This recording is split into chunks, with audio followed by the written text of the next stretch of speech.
Hello, hello again. I believe it's about that time.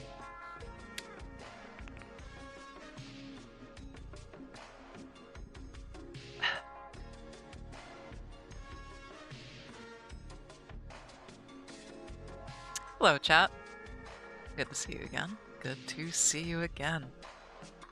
How are we all doing this fine Saturday afternoon? I am doing just swimmingly. As promised last night, I will be continuing the siege weapons tier list. I'm just going to scroll through and give a brief overview of our current list.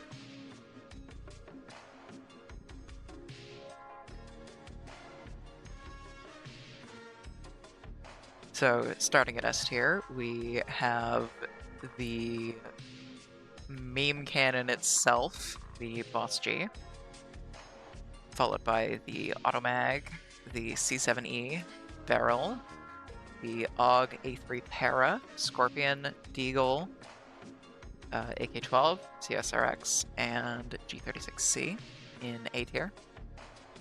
We have the DP-27, 6B41, Bearing 9, Bailiff 410, FAMAS F2, 5.7, both of the FALs. We've got the Valve Shorty, we've got the AR-1550, AUG A2, Beretta 92, and 5.56XI in B tier. We have the C8, the 45 TAC Ops, the Alda 5.56, and the AK-74M in C tier. We've got the ARX 200, F90, SC 3000K, and the Remington 870 in D tier. And we've got the FMG9, the CZ75 Auto, the UZK, and the AA12 in F tier. If you want to see why all of these weapons are ranked the way they are, last night's stream is still up in the VODs if you want to go check that out. I also have it uploading to YouTube at the moment, so even when it's not here, you'll be able to check out the tier list there. But yeah, we are going to be continuing this today. Oh, welcome to the stream, IDK. Good to see you. Yes, we're going to be continuing the tier list today. We've got the GAA1 for IQ coming up next. I've been quite excited to get back onto this, if I'm going to be honest. So here it is. Here is the GAA1. You might notice that this thing looks a lot like the G3, because it is. This is a kind of an offshoot of the G3. It's based off of the HK11E, I believe, which is supposed to be a strengthened light machine gun variant of that weapon. It retains the same general control scheme. It just has a different handguard, a different stock, and I'm pretty sure a stronger barrel on there, which is meant to help it last longer under sustained automatic fire. As far as the representation in game, it looks mostly fine. This strange brass deflector here, I don't know if that's necessarily accurate. But as we can see here, it does have the quick change barrel system, which this is something that was, I suppose, most popular with the MG3, MG42, those sort of weapons. So considering this is a German weapon, they did have that to take off of it. So yeah, it's a pretty solid representation of this gun, I would say. My only complaint is the drum mag. This is not a drum mag that should be going into this weapon. This is designed for the FAL rifle, or the, I guess, probably actually it's mostly used in the DSA SA-58 repros. This is a 50-round 7.62 drum by X Products. It should not. It doesn't fit in a G3.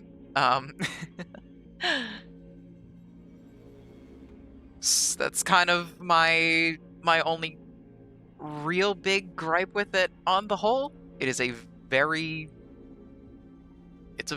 good effort at this gun. It uses actually competent-looking rails on top of there, which is nice. It does not suffer from Bigottini syndrome from last stream. So yeah, honestly, I'm going to say that we're going to be starting off this stream quite strong with a very high A tier for the G8A1. I'm going to put it above... I'm going to put it... Yeah, we're going to go above the barrel 7.62. Mostly just out of, I guess, respect for the G3 as a platform. It's just so versatile and works so fucking well. The next gun, however, I do have some choice words for this one.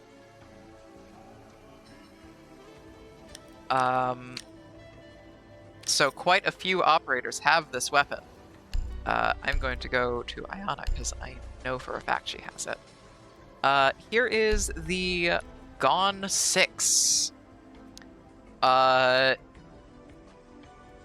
So this weapon is the whole entire reason why I decided to start doing these streams in the first place.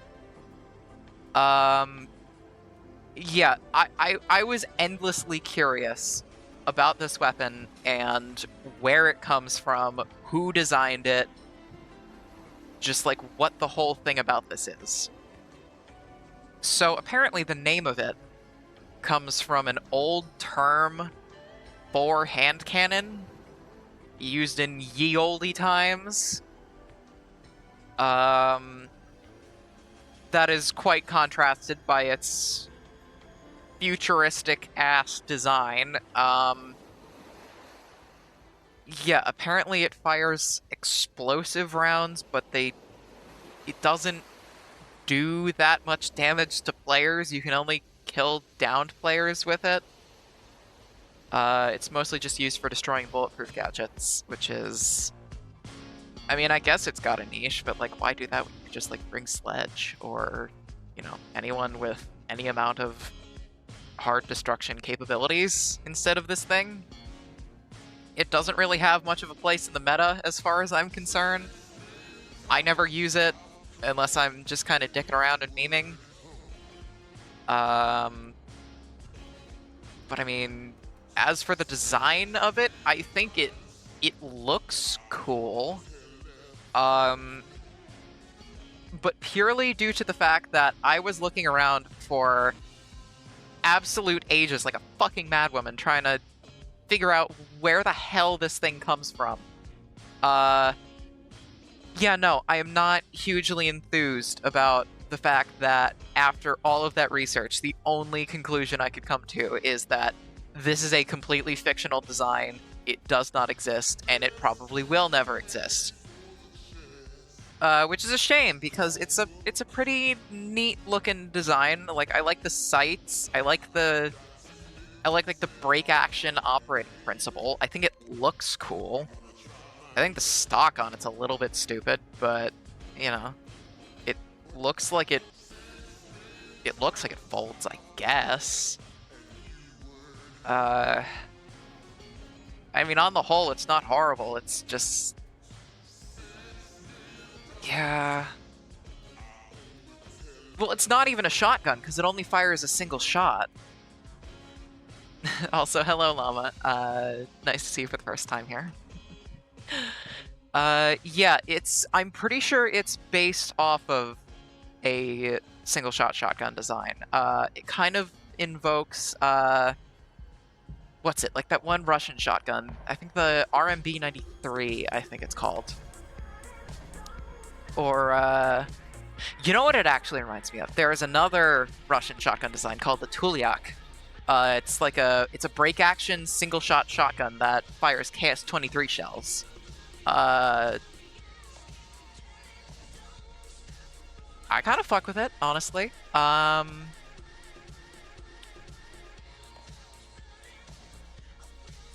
will have to... I'm going to have to dock points, though, for not only the fact that it's pretty much useless in-game, but it also doesn't have any real-life precedent. Yeah, I do like the design. I think it's pretty fucking cool, but, realistically, I can't give this thing any higher than, like, a low B, maybe a high C if I'm feeling especially vindictive about it. God, okay. Well, I don't like it as much as the AR-1550. I'm gonna put it between... Fuck it, yeah, sure. We'll put it between the AUG and the AR. Because at least it doesn't have that weird glossy texture that the AUG has. So we'll go with that. I think that's a pretty solid place for it. Let's see, what's our next weapon? Ooh, okay, so this next one is a quite unique one.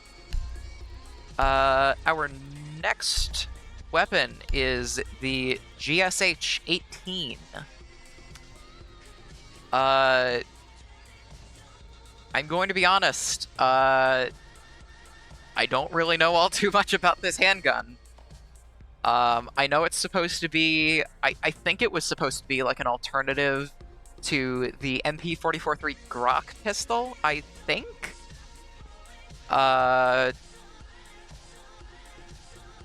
Yeah, I'm not hugely in the know about this pistol, but I am going to be brutally honest and say that I think this thing is fugly as hell. Yeah, no, it looks like... God, it looks like a, what am I thinking of? That one Walther pistol.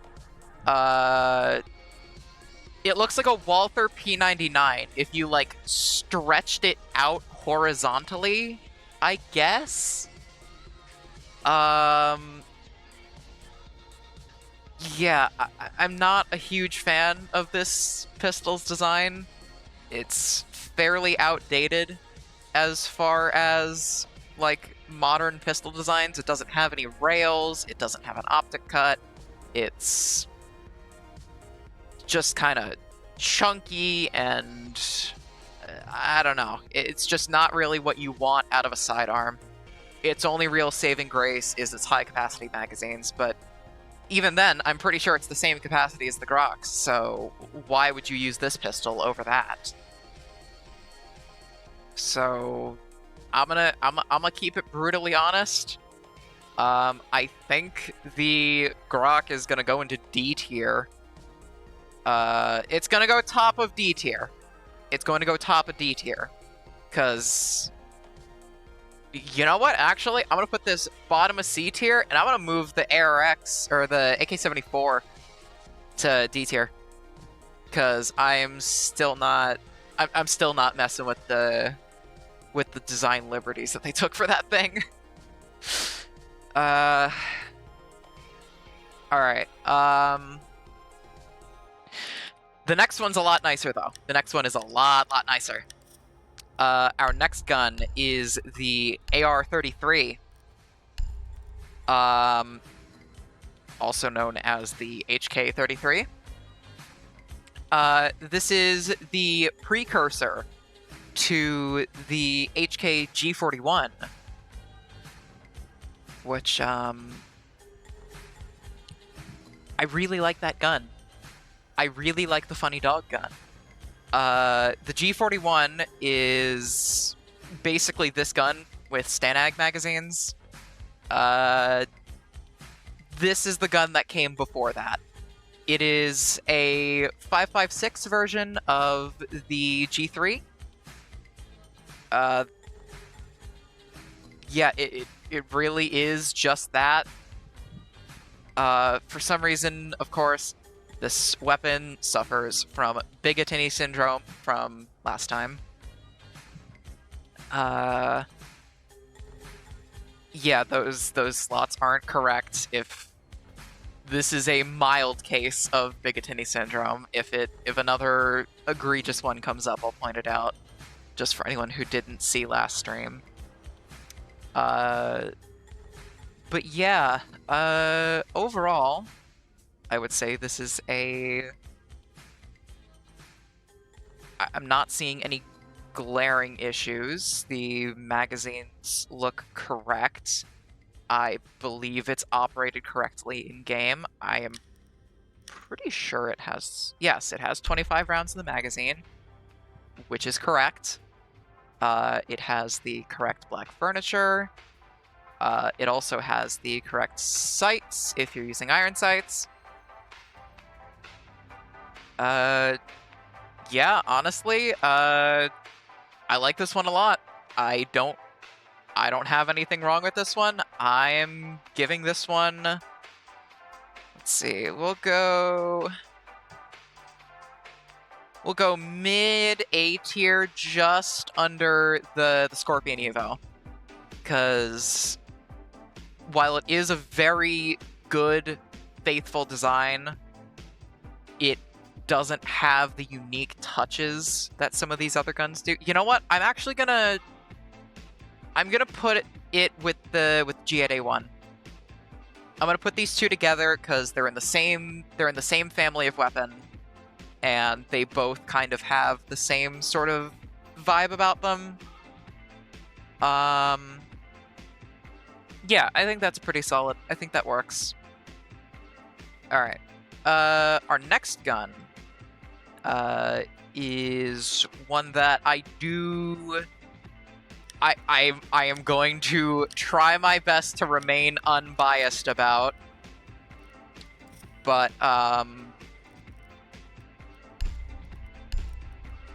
alright. The HK416C. Yeah, this is not a good 416. I am already, a little biased due to, Goober Rifle. But the design choices made with the 416 in Rainbow Six Siege specifically offend me greatly, and I don't even like the 416 that much. For one, it suffers from a whole hell of a lot of Bigottini syndrome. The slots are way too big. I don't really see how you could fit anything on these slots and have it stay in place without shifting back and forth constantly. There is also the matter of this Troy PDW stock, which is absolutely asinine and completely out of place. Oh, dear God. There's also the fact that, oh my god, just this dust cover is just completely undetailed. It has these slots just kind of like magically grafted on here for you to slide the stock in, but you never really do that. I'm gonna be honest, this is a pretty grody 16. This is a pretty grody 416, and I do not care for it. I know. It's another legendary weapon, and I am putting both of Jaeger's weapons in this tier, but this is getting a D tier. Okay, it's a little bit better than the SC3, that's okay. But, yeah, that's, yeah, that's fine.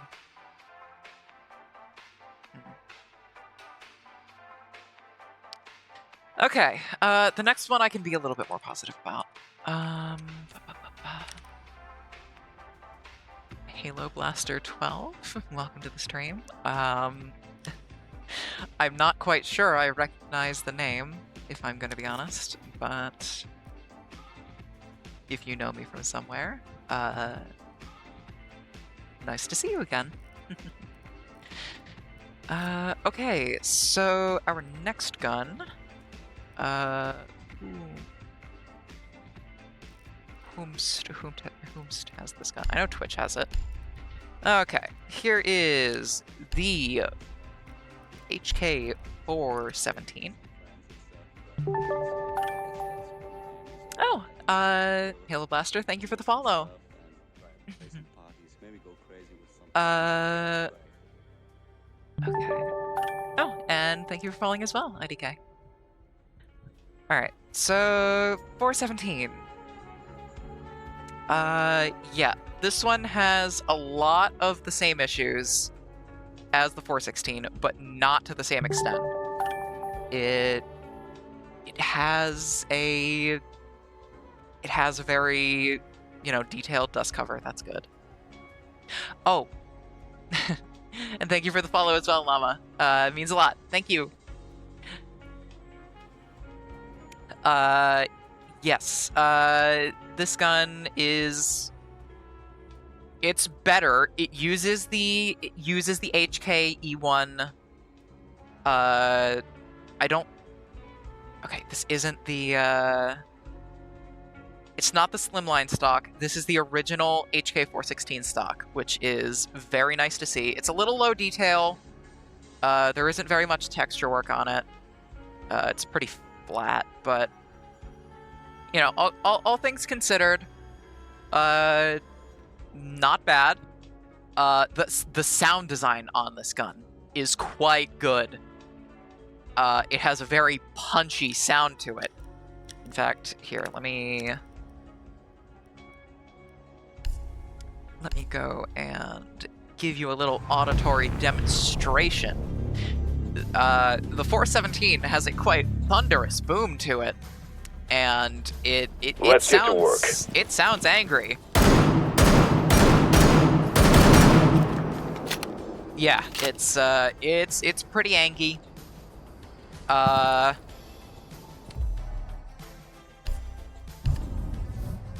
Honestly, the sound design alone gives this thing bonus points for me. I'm gonna keep it real.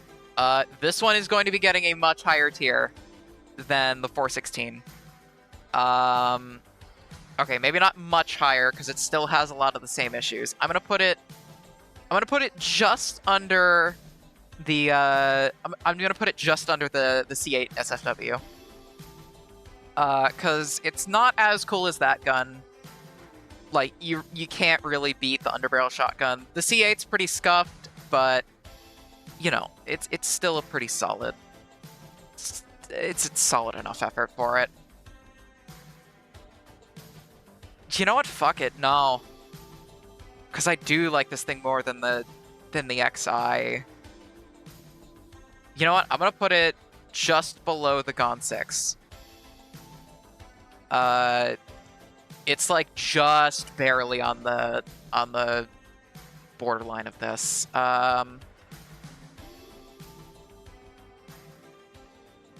Yeah, that should be a fairly fair tier. I think that's fair. Our next one is another quirky little one. This one being Legion's T5 SMG. This is I believe this is a Chinese-designed submachine gun. It's designed to take MP5 mags. It's basically a bullpup MP5. If you've seen those like cursed gun image videos that Brandon did a while back, he would harp on about the whole where the bolt go thing. This is basically if somebody tried to do that and actually put some amount of thought into it. But that still doesn't make it good. I'm going to be honest, there aren't a lot of Chinese-built guns that I think are all too good. There are a few. There are a few that I do like, and we will get to one of those. But this one is very middle of the road for me. I don't think the design is very appealing. I mean, overall, like, it's not offensively bad, but it's also just not a great design. I'm gonna put it where I was going to put the 417, because it's just so, I don't know, it's just kind of unremarkable. There isn't really anything all too notable about the JS7 or the T5. I wish they did something at least, you know, a little more creative with it, maybe. They could have done something like what they did with the AUG Para, where they give it like a sling wrap or something. Just something to make it, like, I guess, unique, but it's just not.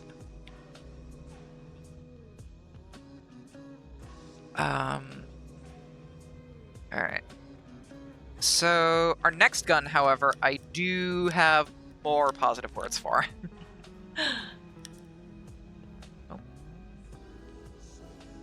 Where did my mouse go?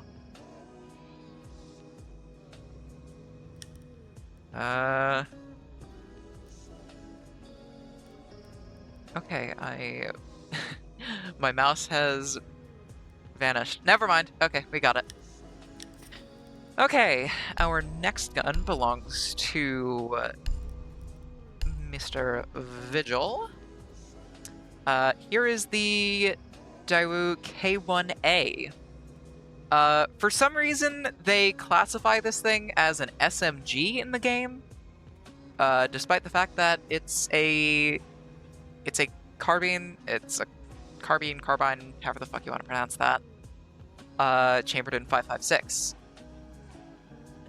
It is a shortened version of the K2 rifle, I believe. As far as I'm aware, it's the standard issue weapon for the Korean Armed Forces. I'm going to be honest, I'm not a huge fan of the design, but I also do like a lot of the things that it has about it. Like, it's unique. It definitely is a different take on an AR platform sort of thing. It uses STANAG magazines with a standard AR-esque lower receiver. I do like the extra touch with the little wrap with the glow stick on the back. That's pretty neat. I can see somebody actually doing that. I don't think this top cover, this rail, is exactly correct. I don't think. But, yeah, all in all, I'd say it's fairly faithful to the K1A. It does have it has the sight adjustment dial, it has the correct slotting for the charging handle. It kind of has that thing that the AK-74 had with the weirdly kind of chunky trigger. I don't think it's supposed to be that wide. I'm pretty sure it's supposed to be a little bit thinner than that. The proportions on the pistol grip also look a little funky. But overall, pretty decent effort. I am going to put it at the top of C tier. Our next weapon, though. Oh, I like this one a lot. Okay, so we're going to go over to Zofia.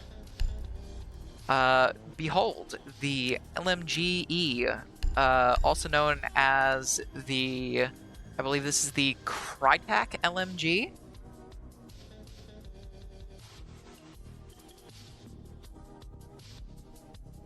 Yes, this is the Crytek LMG. It's basically an LMG conversion for an AR-15. As you can see, it has a standard AR-15 lower receiver. It just has this this belt-fed upper on it. It uses the magwell of the AR-15 to house the belt box and then feed it through the top here.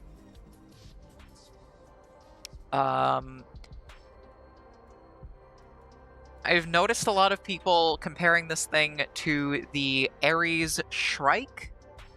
I think that thing's also pretty similar, but it's definitely not the same weapon. If I had to guess, probably thinking about that one Gmod add-on that adds it. But yeah, I mean, it's got a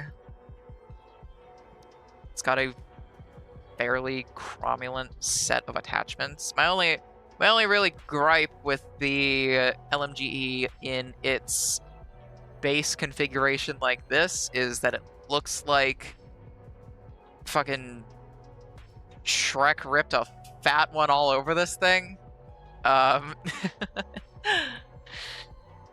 Yeah, that's why I use this datum processor skin, which, my god. So hot.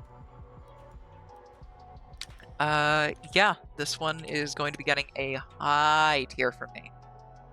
This one is going to be getting a...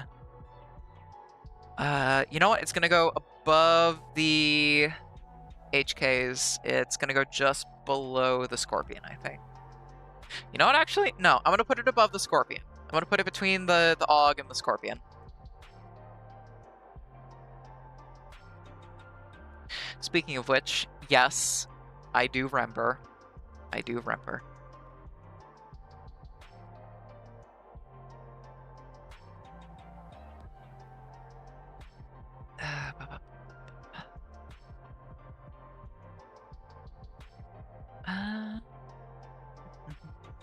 Oh boy.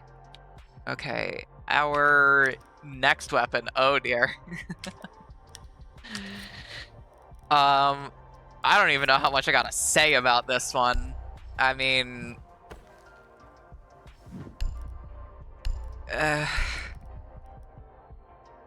do I even need to say anything? Like, do I even need to say anything? I don't think we do. Moving on. Our next weapon is Caveira's signature weapon, the Louison. It is pretty much just a... It's the same as the regular Beretta 92, except this one has a Silencer Co. Osprey 9 suppressor, wrapped with a Mirage wrap, which, you know, I never really fully understood the trend of putting Mirage wraps on pistols like this, because it really doesn't do all that much.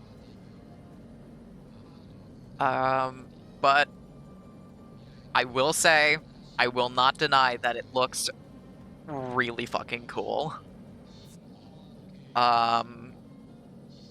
Just for the fucking terror that this weapon exudes. I am definitely going to be rating it higher than the regular Beretta. I'm going to put this thing at the... You know, I'm going to put it next to the Deagle in A tier, just because of how iconic of a weapon it is. Like, having this thing, like, two-shot somebody from close range is just stupid. Just due to how fun this thing is to use and how inoffensive the design is, I am going to give it a very high tier that it deserves. Otherwise, Kavera will probably find me in the middle of the night and make me disappear. Okay, so our next weapon is another good one.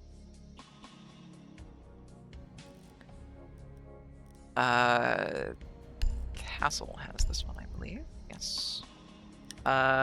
Here is the Benelli M1014.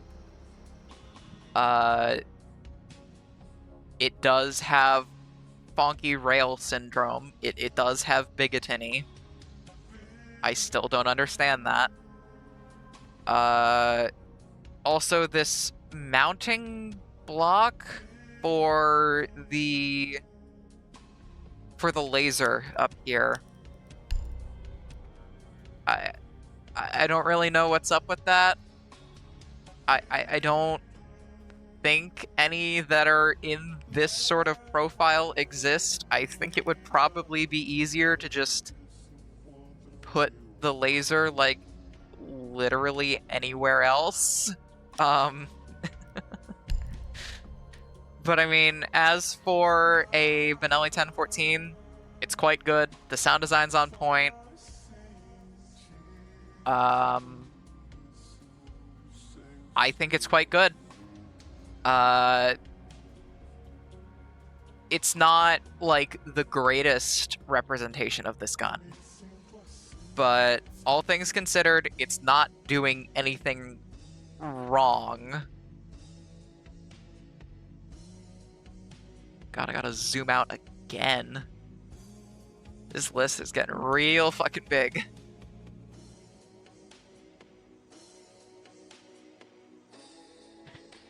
Okay, so that said, the 1014, I am going to put it... I'm gonna put it...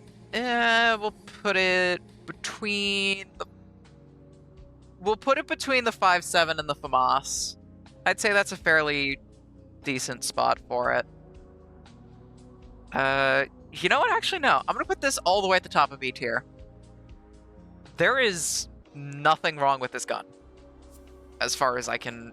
there's nothing, like, offensively bad about it. I'm pretty sure, you know, this sort of thing could exist. I don't deny that it could.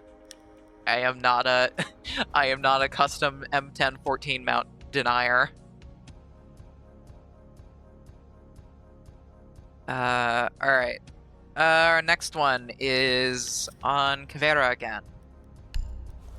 And that is the Spas 15. Okay, so this one's interesting. It has a set of, like, super close combat iron sights on this thing, which are pretty cool. It doesn't utilize the dual modes of the Spas series, which, you know, I guess it makes sense. It's a tactical shooter, and you're not changing your ammo types on the fly, so... I mean, considering it can run semi-auto, why wouldn't you?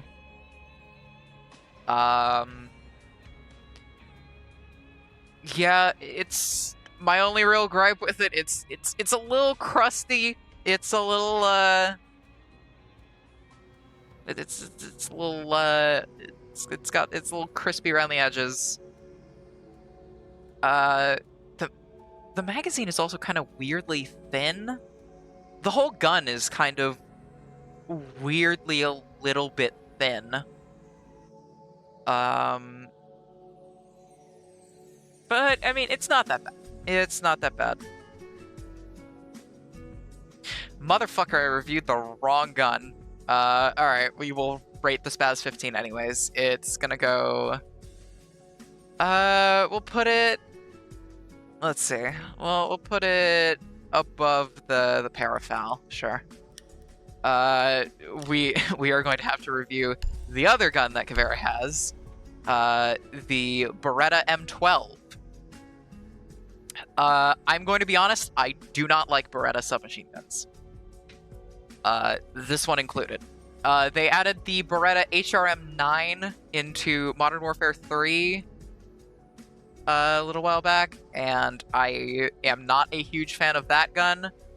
I am not a big fan of this gun either. All of the internal components seem...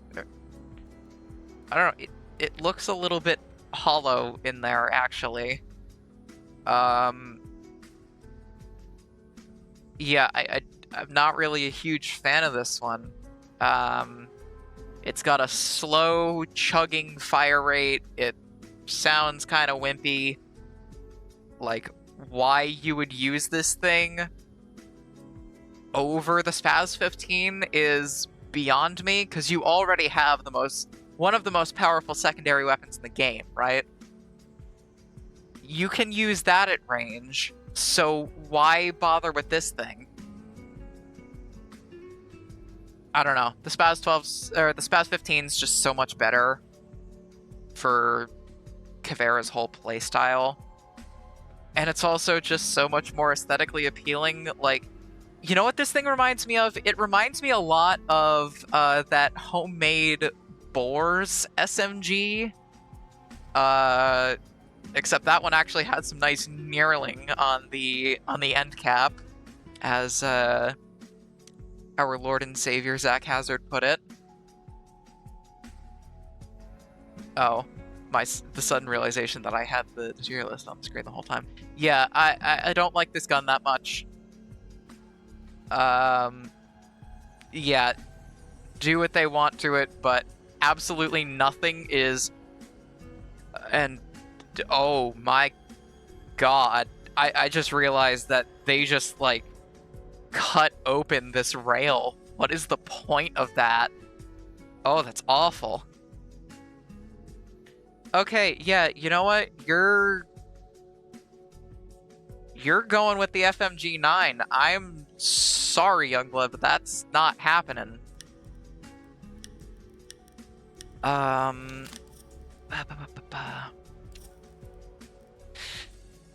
next weapon, however, is much better. This one is on Capitao. Why does my goddamn mouse keep disappearing? This is the M249. Weirdly, why does this kind of look like it's chambered for 7.62? Am I tweaking? By the 9, I might be tweaking. Alright, I am going to assume that it's... Yeah, the bullets are a little bit too fat. I don't know. Bullets are a little chonky on this thing, but it's relatively inoffensive. I would much rather use this variation of the 249. Because there is another variation of it in this game, which I do not like as much. Although this one does have some very questionable design decisions. This one has that, like, weird buffer tube stock adapter on it, I think.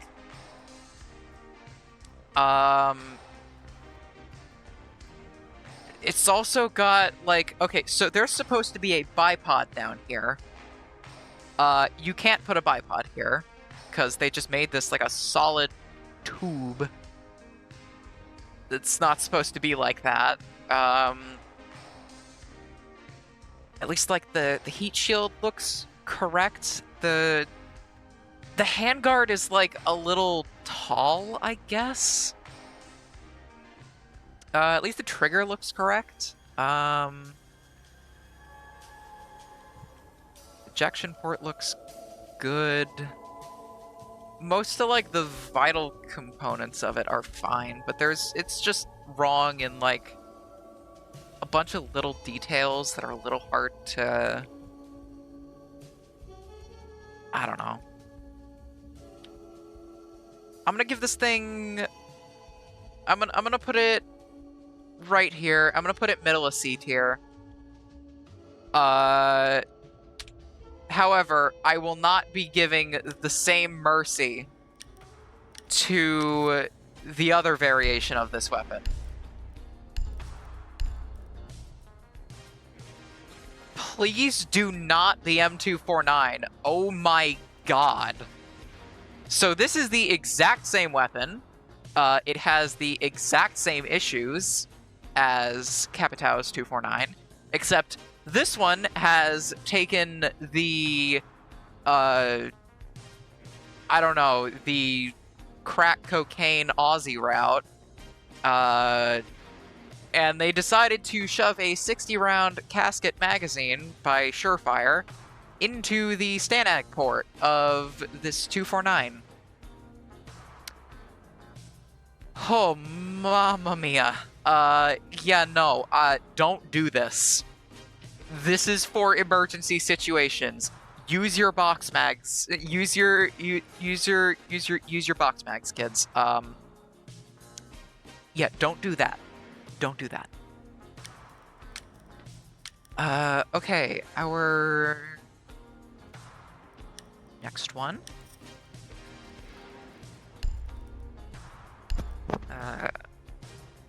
Our next weapon is the M45 Musoc. I do own one of these in OD Green, and it is quite nice. It doesn't have these weird square night sights, but yeah, it's a pretty solid 1911, all things concerned. It has the correct magazines. It doesn't have the lower rail, though. The actual M45 Musocs have a rail down here for you to attach lights and lasers and shit onto. I don't understand why the Siege devs decided to go with this, like, pocket laser module thing attached to the trigger guard for most pistols. I think it's very obtuse and out of place. I appreciate it when they don't use this, like on the fucking shotgun revolver, the 410. The Bailiff. The laser on that thing is actually integrated into the grip, which is a real thing that people do with revolvers. But yeah, I mean, all things considered, I am just going to put this thing alongside... Where is it? I'm gonna put it with... You know what? No, I'm gonna put it above the TAC Ops. I'm gonna put it with the 5.7. I'm gonna put it with the 5.7. I think that's fair. Okay. All right, our next gun. I'm gonna be honest. I might be a little biased on this one. I might be a little biased on this one.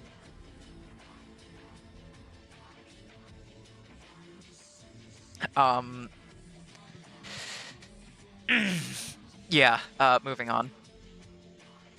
I love my wife. Okay, our next weapon. I believe Smoke has it. Yes. Here is the SMG-11. This thing seems to take cues from quite a few different machine pistol designs. I don't know what's up with this weird foley grip. That's not supposed to go on there, I don't think. Oh shit. Hey. Llama, don't worry about it, okay? It's alright, we're robots. It's not the same.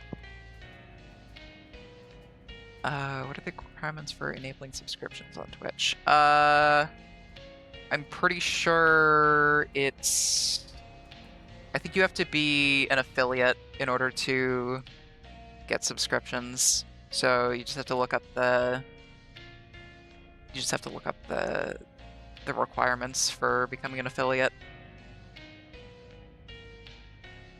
Yeah, so the SMG-12, it uses this big fat burrito suppressor, which is correct. It's based off of a whole bunch of machine pistol designs, MAC-10, MAC-11, Cobras. There's also another one by, I think, Masterpiece Arms, I think it's called. Yeah, it's a combination of a whole bunch of them, but it is a fairly unique design. I guess it's a good take, but I'm gonna be honest, I don't know. I don't think I can give it. I don't think I can realistically give it much higher than like C tier, maybe. I'm gonna put it just below the 249. I think that's fair. Yeah, that's all right. Okay, that said, our next gun, Dokebi's DMR. I was going to put this thing in F tier as a joke, because I put the Boss G in S tier. I was gonna do that as a little bit of a funny, as a little bit of a haha, bit of a meme. But I am going to be objective about this. I'm going to be objective, and I am going to give it a fair shake. So I believe this is using the... So it is using, like, partially an EBR chassis, but I believe it has, like, a Sage top cover, I believe. Which does give it a quite unique look. I do think it's fairly decent, although my one gripe with it is, if you see here how this rail is going over the ejection port, I don't trust that wouldn't interfere with case ejection, at least somewhat. So I don't think I'd have this rail sticking out that far. And we also have another case of Bigottini syndrome, and this is a more severe case of it. I don't know why they do this, where they, like, reduce the amount of slots sporadically. Yeah, it's not supposed to look like that. This kind of looks like an HRF skiff mount, I think. Is it? Hold on, let me do it. HRF skiff. Oh, no, that is not what I am... Or is it? Primary arms, HRF skiff. Sort of. It kind of has the skiff's, like, little thingamadude there, you know? The little 45 angle. That's not 45 degrees.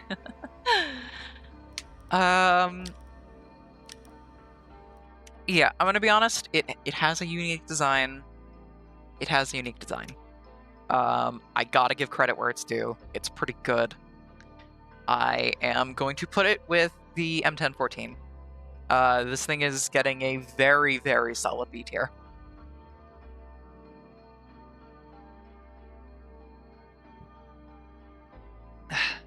Alright. Hold on one second, guys. I gotta hydrate real quick. You should hydrate too if you're in the stream and you have a beverage nearby. You should go hydrate. You should do that right now. I already forgot my little fucking motto thing from last stream, so I'm just gonna fucking send it.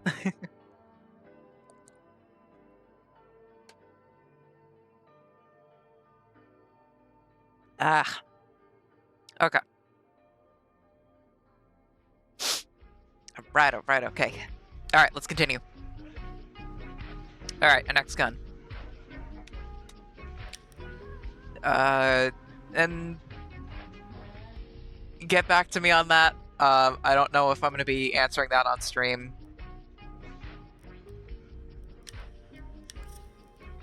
You're gonna have to give me some time to think about it. Okay, I think Ram has it, yes. Here is the Mark 1 9mm. This one is, I believe, based off of another pistol that is based on the Browning High Power. It's not a bad representation of it. I do like what they did with the sights on this one. The sights are very, very clean. The wood finish is nice. The whole gun looks really solid, actually. Yeah, I'm gonna give this one a pretty good. Rating, actually. Mark 1 9mm. I'm gonna put this above the 1911, actually. Oh, fuck. Sorry. You know what? Hold on. 1 second, guys. I gotta go check something real quick. Fuck!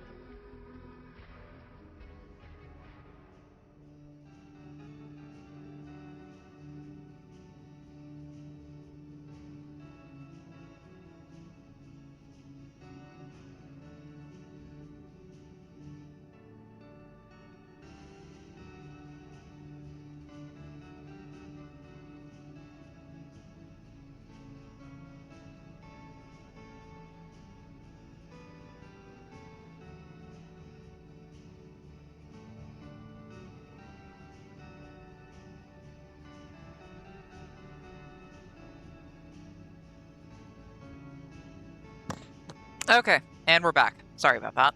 I had to adjust some things. Okay. That should be fine. Okay. What's our next gun? Ooh. Okay. Next one I'm excited for. Our next gun.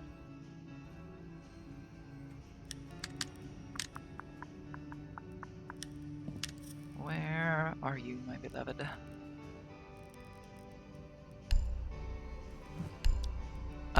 Behold, the Mossberg 590 A1. I am currently in the market for a Mossberg 500 series shotgun. I'm going to be getting one soon. I'm very excited about it. Yes, I am partial to Mossberg shotguns. I think they are very nice. Yeah, on the debate between Remington and Mossberg, I am firmly team Mossberg. Remington 870s are nice, but there's just something different about a good Mossberg shotgun. Ah, yes, this is true. You can put a bayonet on a 590A1. I mean, personally, I don't think that I would need a bayonet for a Mossberg shotgun, because it's already close range, but, you know, as far as this one is concerned, pretty decent. I don't... Alright, so my only real gripe with it is I don't know if this bottom part here, where you slide in your fucking shells. I don't know if that is necessarily correct.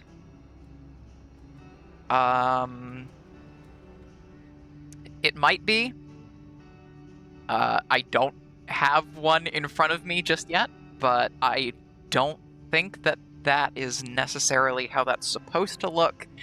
But I am going to let it slide just because of how drippy this 590 is. I'm gonna keep it a stack. This motherfucking thing is going into S tier. I'm not biased, I swear. Okay, maybe a little bit, fine. I'll drop it down to A tier. It's going high A tier though.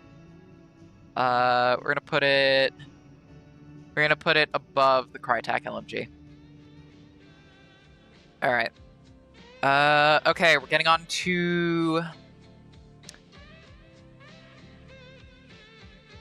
well, true. I mean, I suppose... Yeah, it is my tier list. I am allowed to be biased, but I also want to be fair. So I'm not going to let bias, you know, make decisions for me too heavily.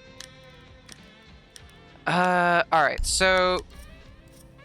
Yeah, we're moving on to the MP5s now. Starting with the MP5K. Here is the MP5K.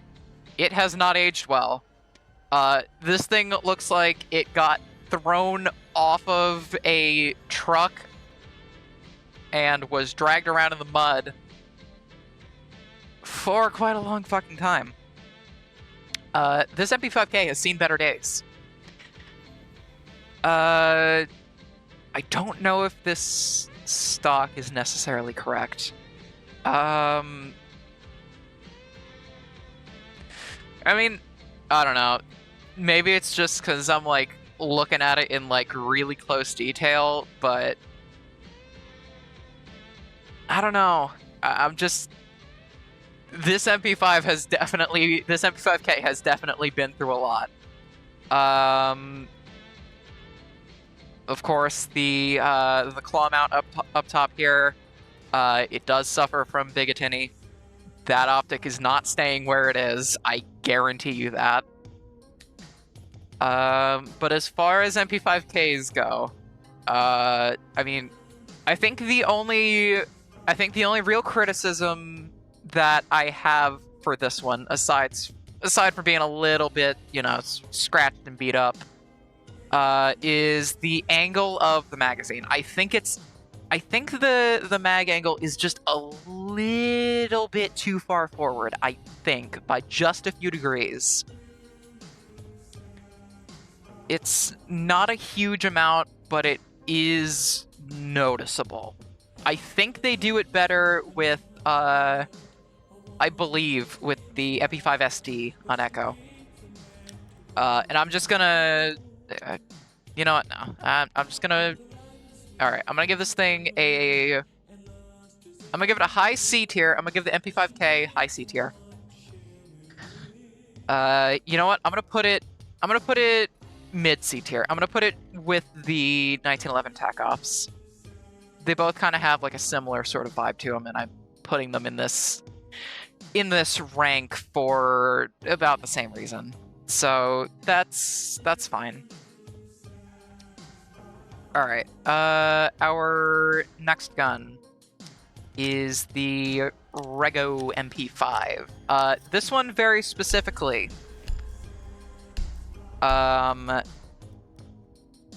This version of it, you may notice, like, oh, why is the MP5 tan like that? Like, why is that the way that it do? That is because this is a very specific version of the MP5. This is the MP5 MLI version. Midlife improvement. Basically all they did was just make it tan. Because, this version of the MP5 was released around the same time that, like, different SMGs like the UMP-45 and you know, other like offerings from other manufacturers, like the who else was competing with the MP5? There was like there was the P90, there was the MP7, the MP5. It was mainly the UMP and the MP7 that were vying to replace the MP5. But people kept saying like, no, we like the MP5 so much, just give us more of those. So they decided, you know what, fuck it, fine, we'll just give you more MP5s, and this one's tan and has some internal improvements. So, I mean, actually seeing an MLI in a video game is really cool, actually. The textures are super clean on this. I like this one a lot. This one is going to be getting a higher tier than the MP5K. This thing is going to be going... You know what? I'm going to put it, like... Fuck, I think I might put this thing at the top of B tier. You know what? Fuck it, yeah. You know what? Nah, we're going even higher than that. We're going higher than that. I'm putting this thing low A tier. Yeah, it fucking deserves it. It's I support this MP5. This is a good one. And I believe our next one's even better. Alright, so here is Echo's MP5 SD.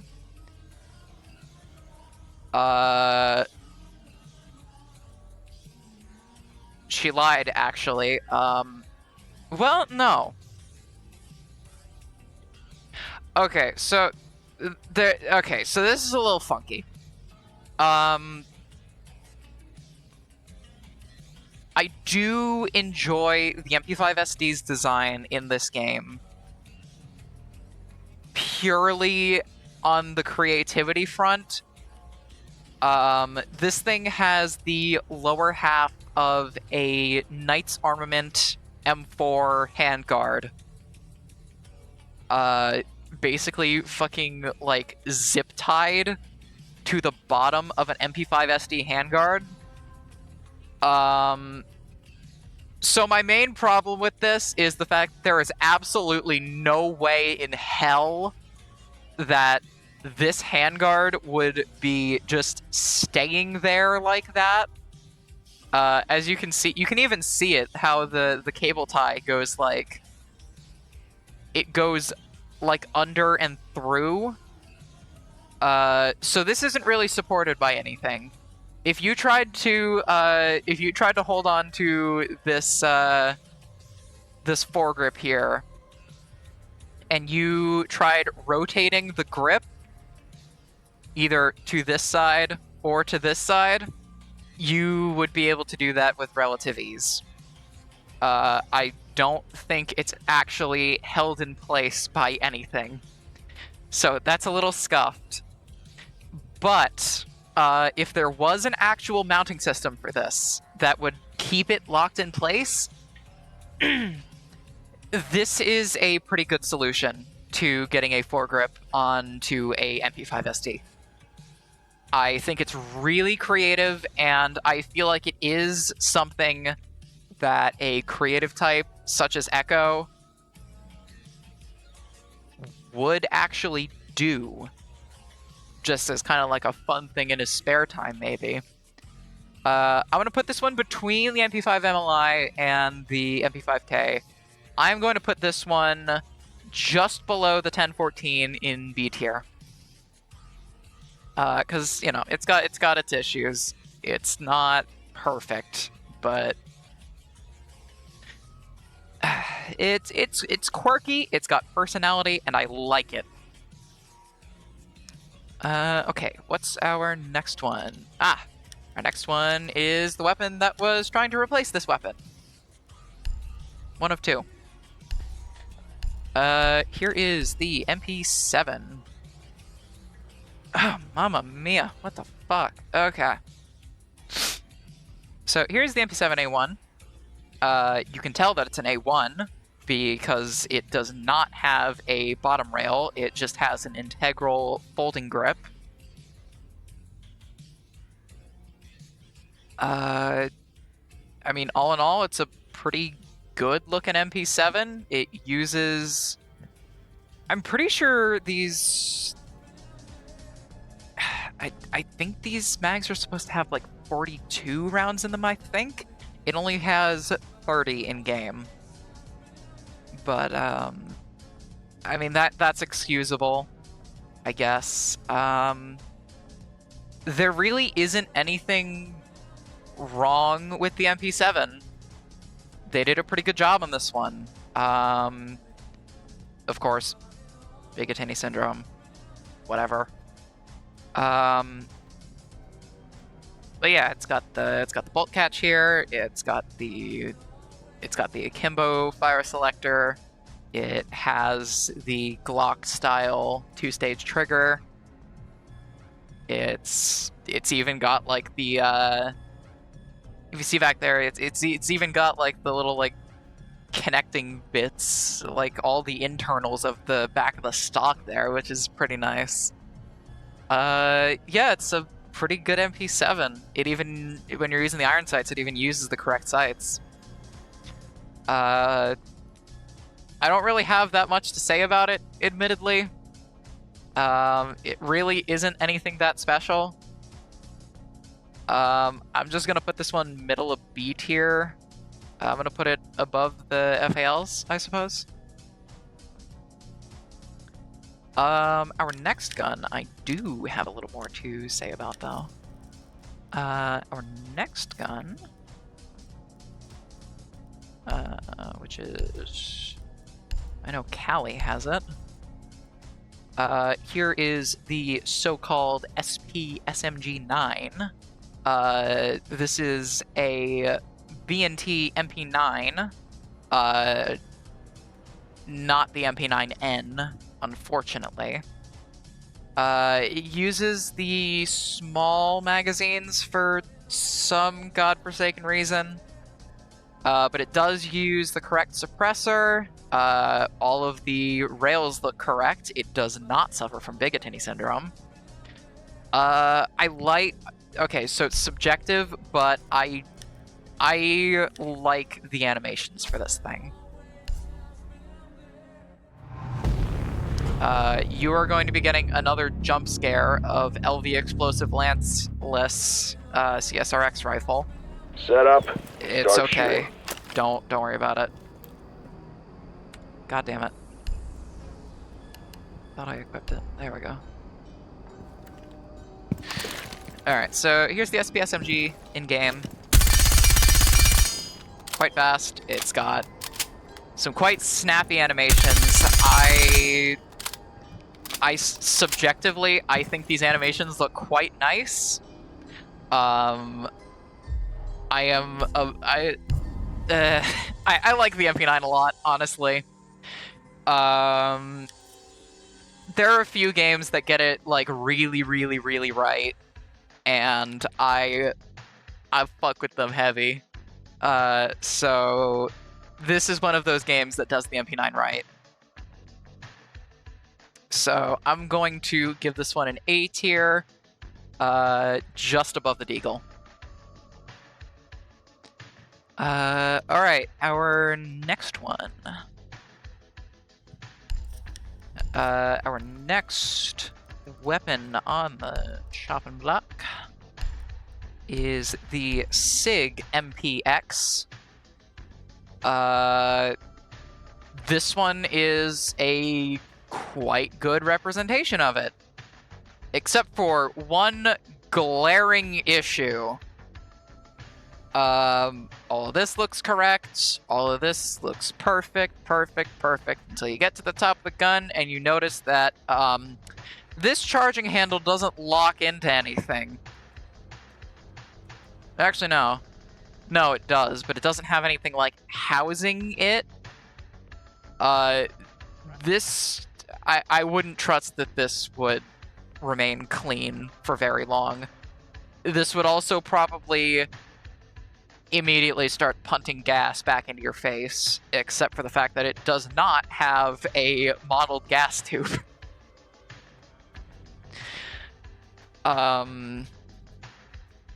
It also has a bit of a chunky trigger on there. The magazine's also just kind of like weirdly kind of crusty on it. Like, see all those like weird like white particles all over it? There's like a stain on it. Valkyrie, what are you doing with this MPX when you're not on a...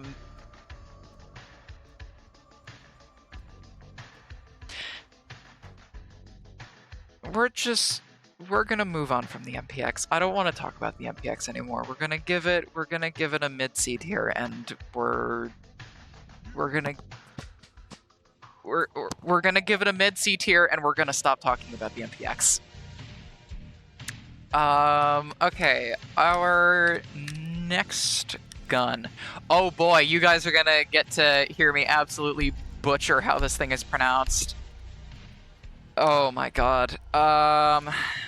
Okay, so the Revolver. Dear God. Alright, let me...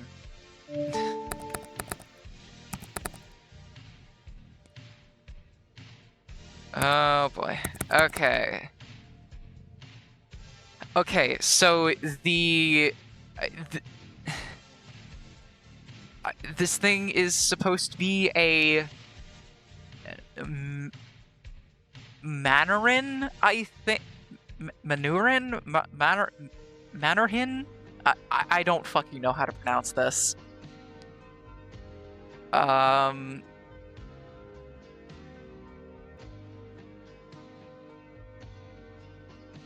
Yeah, it's kind of funky. It has some weird, like, aliasing things going on with the lighting for it. It kind of looks like it's got, like, digital camo on it. The finish on this Revolver is quite weird. It also has that... Okay, ignore the... It has the same issue that that some of the other Revolvers have, where it shows the speed loader. That's just a visual bug. It doesn't look like that. It doesn't look like that in game. But yeah, this thing is, I mean, it's a fun little meme cannon, but I'm gonna be honest. It's a little cooked. It is a little cooked. It's a little crispy. Yeah, just due to that, it's going with the... It's going... right around here-ish. God, Miguel. Damn! Cook this chicken, it's dry! Nah, tell Ma I ain't coming home tonight. Alright, next one. Ooh. Alright, our next one is Alibi. Her MX4 Storm. This is also another Beretta SMG. This one is supposed to be a counterpart to the Beretta PX4 Storm pistol, which, frankly, I fucking despise. But, yeah, I don't know why... I don't know why Watch Dogs 1 liked the Beretta PX4 Storm so much. Its SMG counterpart is not much better, in my opinion. It's just kind of... I don't know. Like, it looks like if, how would I put it? It kind of looks like if you tried to take, like, a Steyr Scout, maybe some kind of, like, Ruger, like, 22 rifle, and, like, I don't know, some kind of... I don't know. some sort of other SMG and just tried to like shove them together, I think that's what you'd get out of it. No, this gun was not in Watch Dogs 1. Its counterpart, the Beretta PX4 Storm, was. It was very heavily featured in that game for some reason. I appreciated when they used the P250 a lot more. They got around to doing that more in Watch Dogs 2, which was nice.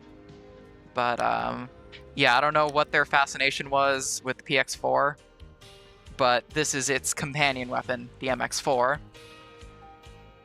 They feed from the same magazines. Yeah, I'm not a huge fan of this weapon, if I'm going to be honest. Just for that alone, I'm giving it like... you know what? I'm gonna put it in C tier. I'm gonna put it in C tier, just below the 249. Oh, our next one I'm quite excited about, though. Our next weapon belongs to Ella, and that is the FO12, the Fostech Origin 12. It has this absolutely titanic, colossal bolt in here. Yeah, this shotgun has been getting a lot more media presence as of late. It's in the new Call of Duty game. It's in a whole bunch of movies and fucking... Yeah, they've got this thing here. They've got it in a bunch of other games that I've played. Yeah, the Origin 12 is really, really nice. It is a quite well-made semi-automatic shotgun. Think of it as sort of an alternative to like a Saiga 12 or a Vepr. But this one's American as fuck. It even says USA. USA. Yeah, it's basically went, yeah, how much 12 gauge can we shove into a shotgun?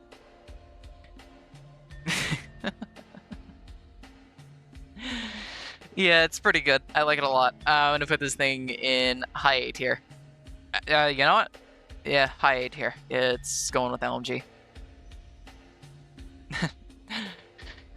Good night. Good night. You want to see the rest? I am going to be finishing this up tonight, I think. Ah.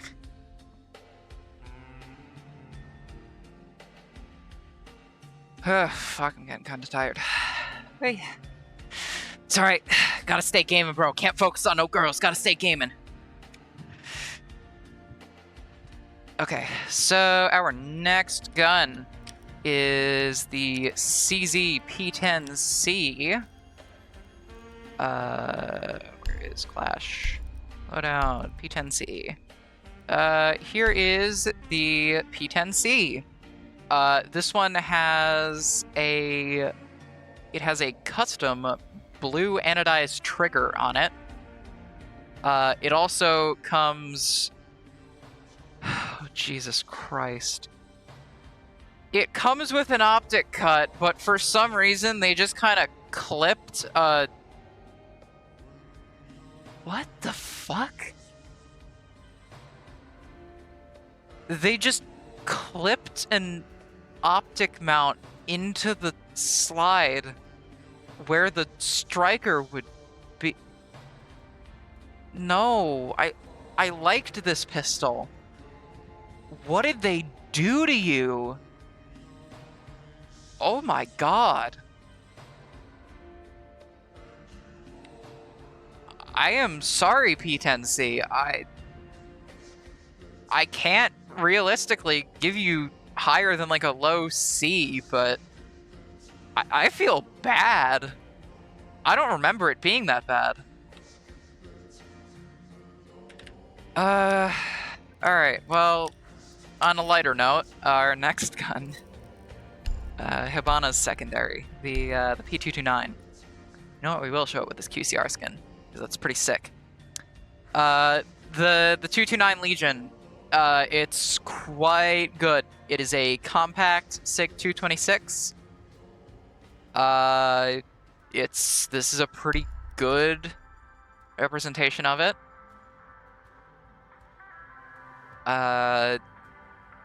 Yeah, there isn't really anything wrong with it. All the controls look correct. The grip is correctly textured. My only thing is the hammer is at half cock for some reason, which it shouldn't be, but you know, it is what it is. It's pretty good. I'm gonna give it high B tier. It'll go with the bearing 9. Okay, our next one. Next one is the FNP90. Whomst the hell has a P90? Rook, you have a P90. Okay, so here is the FNP90. I am a little bit pissy about this one, if I am going to be honest with you. As we can see here, the texture for it is super scuffed. Like, dear God, look at that shit. Like, all the little markings on it are kind of cool, I guess, but I don't know. It's just kind of like slightly off in like every little detail. Not to mention, they did that stinky thing where they cover the magazine in masking tape, so you can't see how many bullets are in there. There is literally no point to doing this whatsoever. The only reason that the devs did this is because they're lazy and don't feel like having a real-time animated fucking texture here, or like an animated model for all the bullets in here. I don't know why they insist on doing this and why so many other game devs insist on doing this. Like, it's not that hard. It just kind of looks stupid, and I hate it. Just because of that, it's getting like high D tier, but it's not getting any better than that. Okay, our next one. Rook also has this one. This is the P9. I know that this is a FN pistol of some sort. I don't have that much info on this one. It has chunky trigger syndrome. It's got a chunky trigger, and this bottom rail, I guarantee you are not fitting anything on there. It doesn't have any slots. It's just kind of like a flat thing. I don't know. I don't know. It's fairly underwhelming as far as handguns in this game go. I'm just gonna give it a C tier and move on. Alright. Our next one is Jackal's PDW.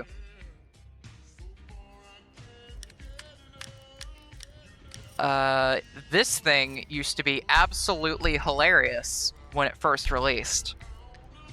This gun used to have the tightest hipfire of any weapon in the game if you used a laser. This was before Maestro came out and had his stupid hipfire melee. But yeah, this one is fitted with a 50-round Glock drum mag. I enjoy the inclusion of this magpul grip. I think this is actually a Spikes tactical handguard on here, which is always nice to see. We love Spikes Tactical. They make really good stuff. It uses a Osprey 9 suppressor, which makes sense. It also has a red anodized Radian Raptor charging handle. The only notable thing to question here is probably the ejection port, which looks a little bit too big for 9mm. But I'm gonna say it's pretty good. I like you a lot. You're gonna go next to the MP5 SD. Yeah, sure.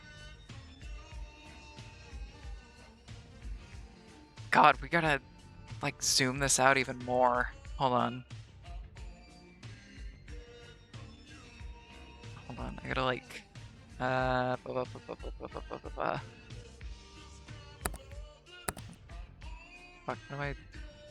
how the fuck do I zoom this out? What? Is she stupid?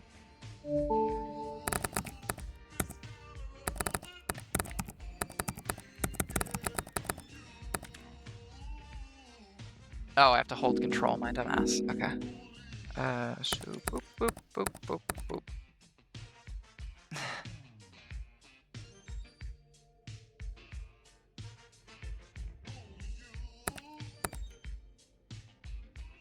Okay, God, this list is getting pretty big. This list is getting pretty big.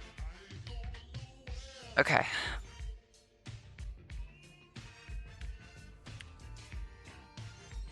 So, what is our next weapon? Our next weapon is the Russian PMM. Here is said PMM. Pretty spot on, I'd say. It looks sufficiently Russian, I guess. Yeah, everything looks pretty much correct on here. Obviously, I don't think that there were that many PMMs with night sights like this. But I mean, hey, I guess if you're insistent on bringing a PMM with you onto Team Rainbow, I mean, I don't see why you couldn't slap some tritium paint on there, I guess. Again, fairly underwhelming. I'm gonna put it, I guess, yeah, with the revolver, I guess. Okay. Our next one is the POF9, exclusive to Sens. Here is the POF9.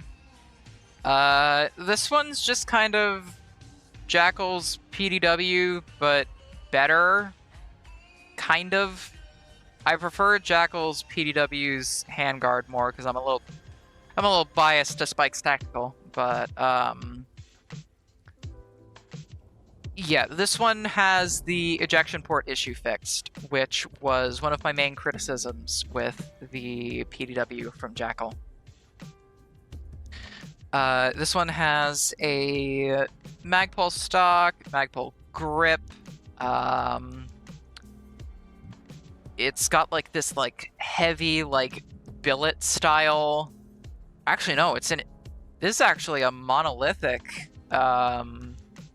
It's like a whole entire like single piece upper receiver. That's pretty neat. It's kind of like some of those like M110s that have like single piece uppers like that. Yeah, the one piece is real. I'm gonna put it alongside. I'm gonna put it just a little bit.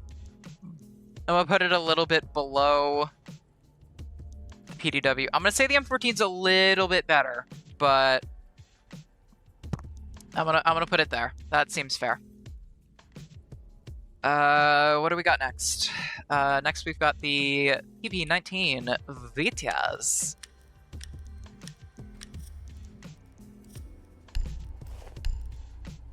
Here is the 9x19 VSN, as they are calling it. This thing has a B13 Picatinny rail mount on the side here for mounting optics and shit. This thing is like very highly... this thing has been customized to death. This looks like the kind of SMG that you'd find on like a mid-tier Tarkov player. If I'm gonna keep it a buck. Yeah, it's very Tarkov.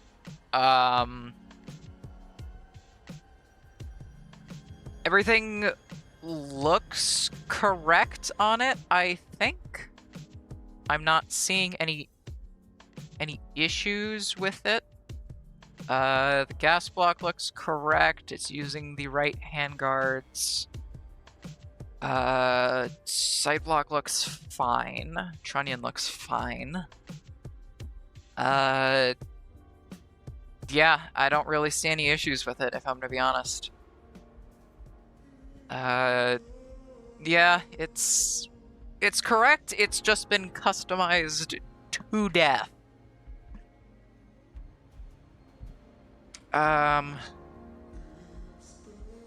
Yeah, that's really all there is to it. I really don't have that much to say about this gun. I guess we'll give it, like, bottom of B tier, I guess. I don't really feel comfortable rating it that much higher because this thing gives me PTSD of getting absolutely sweated on by people using the Vaznev from fucking Modern Warfare 2.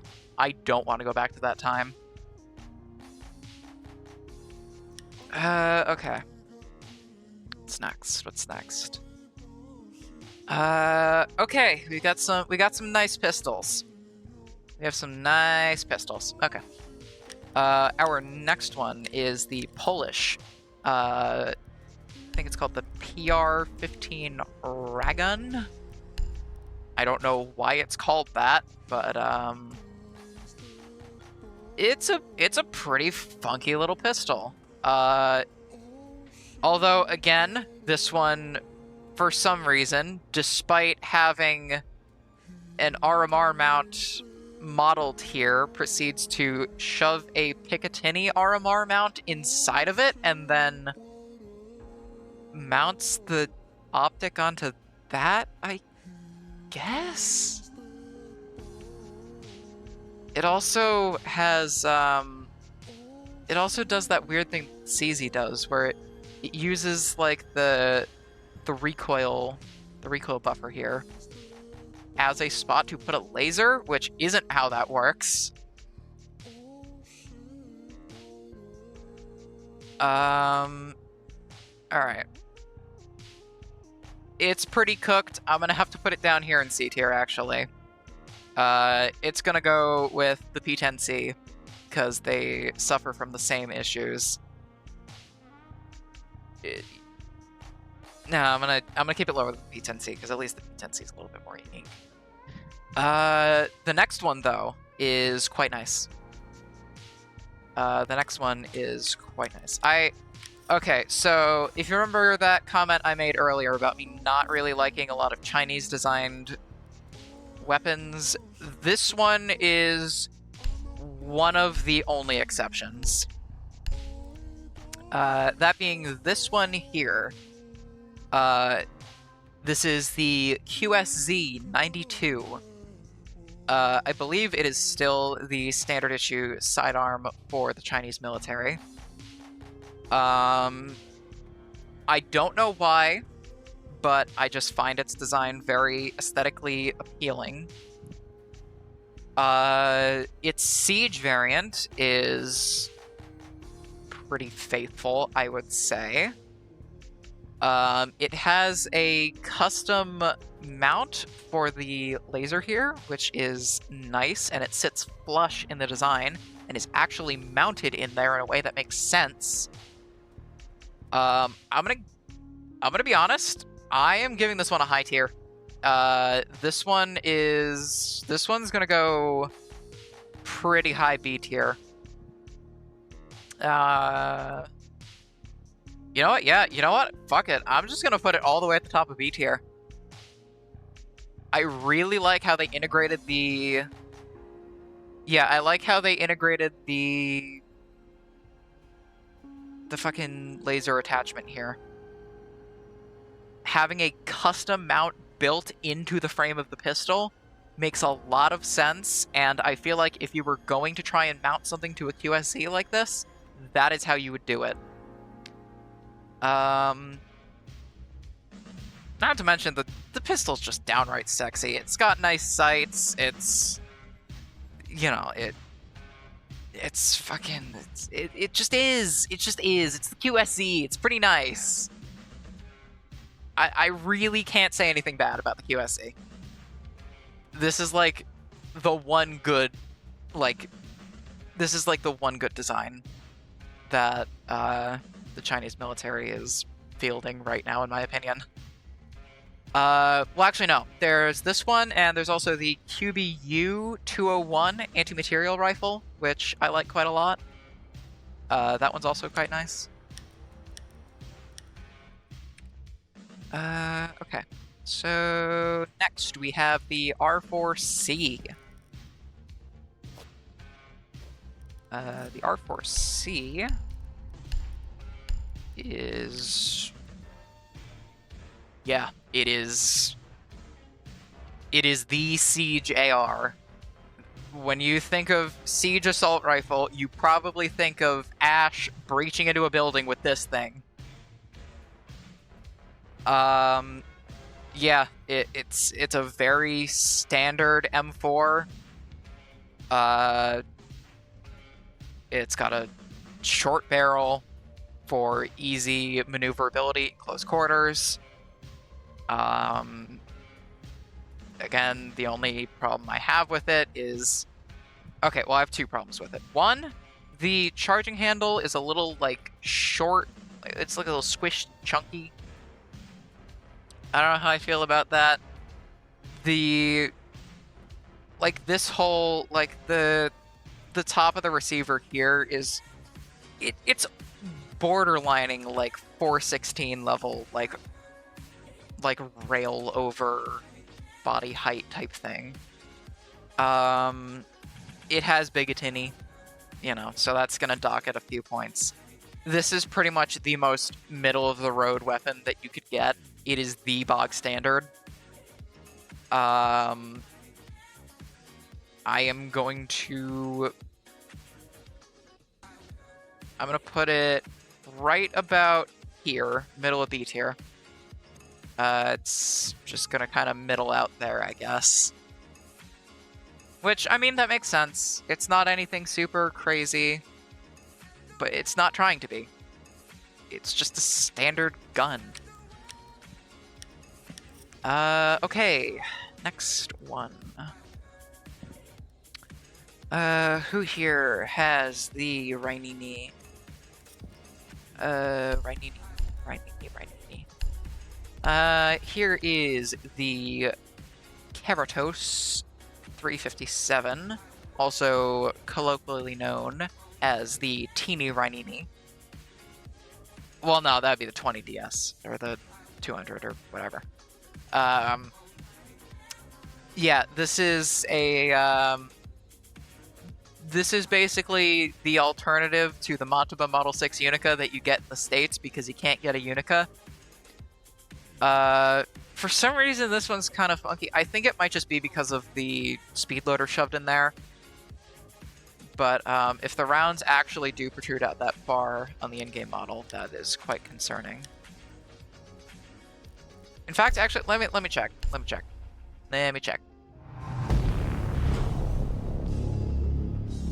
Because I don't think they do. I'm pretty... I don't know. Have a shot.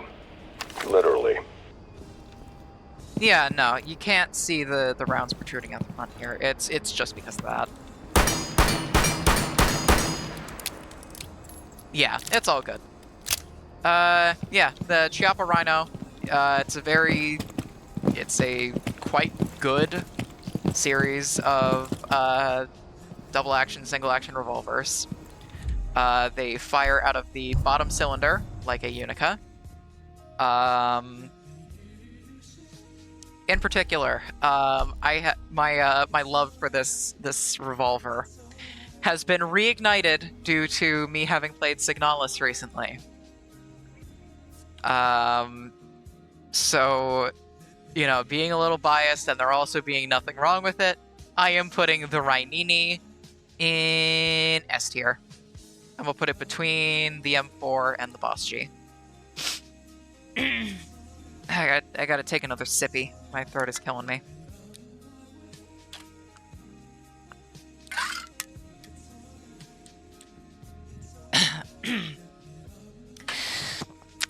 Take a little sippy. Okay, our next one is the RO635, also known as the M4 Commando variant. Ignore my M4 Commando and all of its pizza-laden cheesy goodness. God, this is making me want to eat something with cheese. Fuck. I want to eat this gun. I want to eat this gun. I want to do it. It probably tastes good. It probably tastes like pizza. You could probably bite into this fucking... Wait, is that... Is that an A2 stock? Does it just, like, have... Yeah, I guess. Okay, for a second I thought this was an A1 stock, and I was about to be like, oh, hold up. But no, it's an A2 stock, so... Yeah, it's got the weird sort of thing with the Knight's Armament rail that the 50 Beowulf had from last stream. I would not advise mounting rails to the holes there. Those are for cooling. You could get away with mounting things at the bottom, though, but I wouldn't advise putting this rail on the top. Also, these slots are filled in. I don't know what that's about. But yeah, the Picatinny looks at least relatively correct on, at least on the top of the receiver. The mounted bits here aren't quite right. They just kind of like Dremel off the front sight. I mean, I guess. Just why not just use a low profile gas block then, stupid? Yeah, charging handle looks correct. It has the shortened ejection port, which is correct. I mean, I'd say it's pretty decent. I will put Roro right about here. What's next? Oh, we're coming towards the end here. Our next one is the P10 Roni. So I would give this a lot of props. It is quite nice seeing a Roni kit. It's quite nice seeing a Roni kit in a modern tactical game. I'm pretty sure this is the weapon that the weird grip that the SMG-12 has. I think it was designed for this. I'm pretty sure.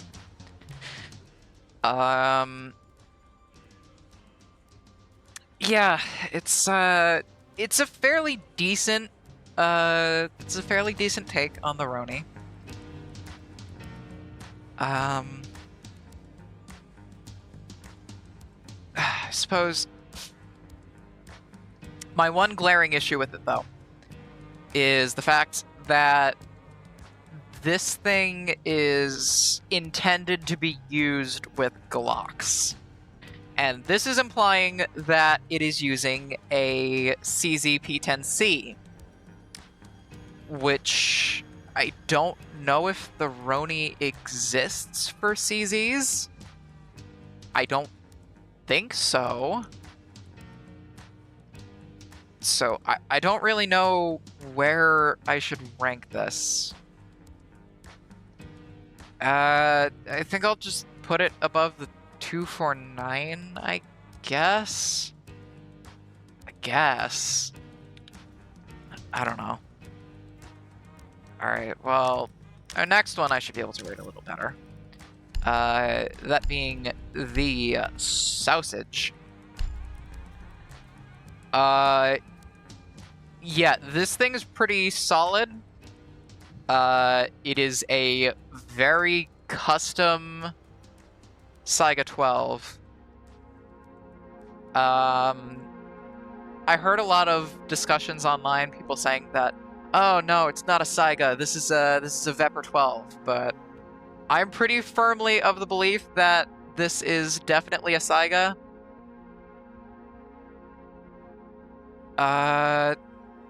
Pretty much my only real concerns are, you know, they kind of just grafted a buffer tube to it and then like butchered this AR stock. And then it also has like, if you see on the bottom here, it's got like this tiny little fucking fuck, full AK lever mag release. So you can do the funny AK reloads with it, but for some reason this one's just like super tiny. I feel like you could just like snap it like real easy. It also suffers from Bigottini syndrome, which is stinky. And why you'd put an AR grip here is beyond me. Yeah. Overall, though, it is it's pretty solid. I like the big long schlong suppressor on here. Turns it into a pillow cannon. It's pretty funny. This was the original meme cannon, and I can't really take that away from it. I'm gonna put it between the MP5 SD and the M1014. Okay. Next one is the suppressed 5.7. I believe very specifically this is supposed to be Zero's 5.7. I think. Hold on. Is this... Hold on. Is it classified as a totally different thing? Hold on. Pistols... 5.7 on all these ops, including Zero. What is with this one? What the fuck is the difference? Alright, well, there isn't really that much difference. I mean, I'm gonna assume that this is supposed to be very specifically Zero's version of it. And I like the way he holds it. So it's getting a definite fucking A tier from me. You know what? I dare say this is going with the Automag. I dare fucking say this is going with the Automag. Alright. Alright, so the next one is the... Ooh! I can... Oh my god, I can finally yap about this. Oh my god. Okay, our next gun. Our next gun is the Sarich 308. The Spear. This thing is so interesting. So, this thing was a... Okay, so this one was a experimental Russian design. I think they were... I'm pretty sure this thing was part of the Vimpel program. I think. This was part of the same program that weapons like the Ash 12 was in. Basically like a new counterterrorism rifle of sorts. It's a Bullpup 308 gun. I really, really like this thing. I think if you're gonna do a Bullpup, this is about as, like, like, if you want to do, like, a future sci-fi bullpup, this is how you fucking do it. I think this thing is really, really cool. It's got, like, a chunky polymer receiver. It's got sturdy, like, metal parts on it. It shouldn't have, it's got stupid Bigottini syndrome, of course, because thanks, Siege devs. But, on the whole, this is probably one of, if not the only representations of the Sarich 308 rifle ever in a video game. I don't think I've seen this thing anywhere else. I've only seen it in Siege. If it is anywhere else, I would really appreciate it if someone would let me know, because I really like this gun. There are two... No. Okay, there's a couple experimental Russian weapons that I really like, and this is one of them. I could go on for ages about the SVC, I could go on for ages about the Rush 12, I could go on for ages about the AS12, or the Sarich, but,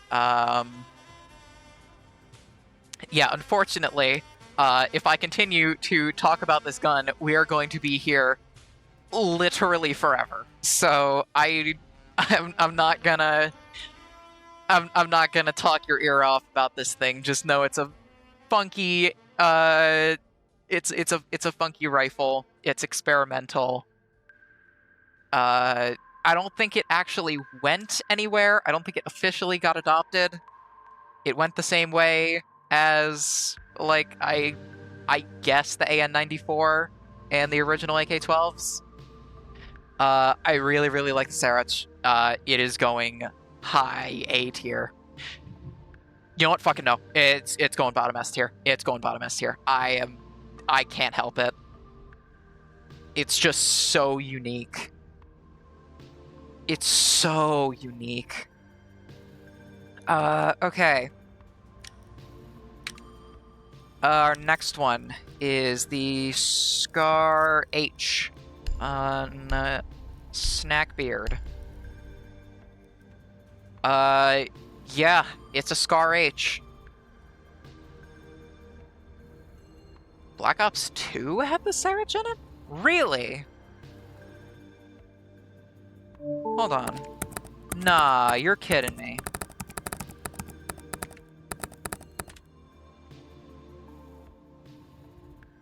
Oh, shit! Yeah, kind of. Okay, so the SMR from Black Ops 2 is... Yeah. The SMR, the shitty gun from Zombies, is based off of the Sarich. It's called the Sarich in the game files, so... Yeah, this gun is absolutely based off of it. It's definitely not the same gun. It's similar, though. Okay, yeah, so what do we got here? So we've got Scar here. This one's kind of funky. It has a Magpul mag assist here, but it's, like, put on kind of weird. It's like, I don't know, usually you want a little bit more pull here, because the whole reason you use these is that you can take them out of your plate carrier real easy. Like, take them out of your tac rig real easy. I think this would be a little bit inconvenient to do that with, but I won't bitch it. Our Lord and Savior Snackbeard too much for it. I'm sure he knows what he's doing. It's a very good representation of a Scar H. It's got, like, in dismounting the front sight, they actually did it correctly instead of just kind of going off the fucking top and just kind of cutting it off with a fucking Dremel like some kind of fucking animal. But yeah, all the lines look good. I dare say it's pretty much a perfect rendition of the Scar, honestly. I mean, I gotta give it props. I'm gonna put it right below the Evo. Okay. What is our next weapon on the docket? Next one is the SIG 552 Commando. IQ has this one. Here is the SIG SG 552 Commando. This is the first gun that I was ever, like, super obsessed with, actually. I used to really, really like this gun. It is a compact AR.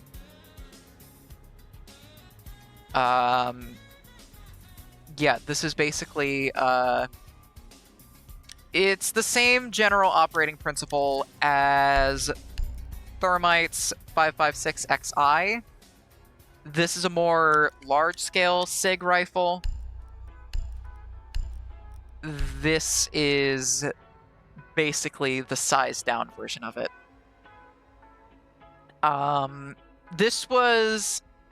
This came out of SIG before SIG was the SIG it is now.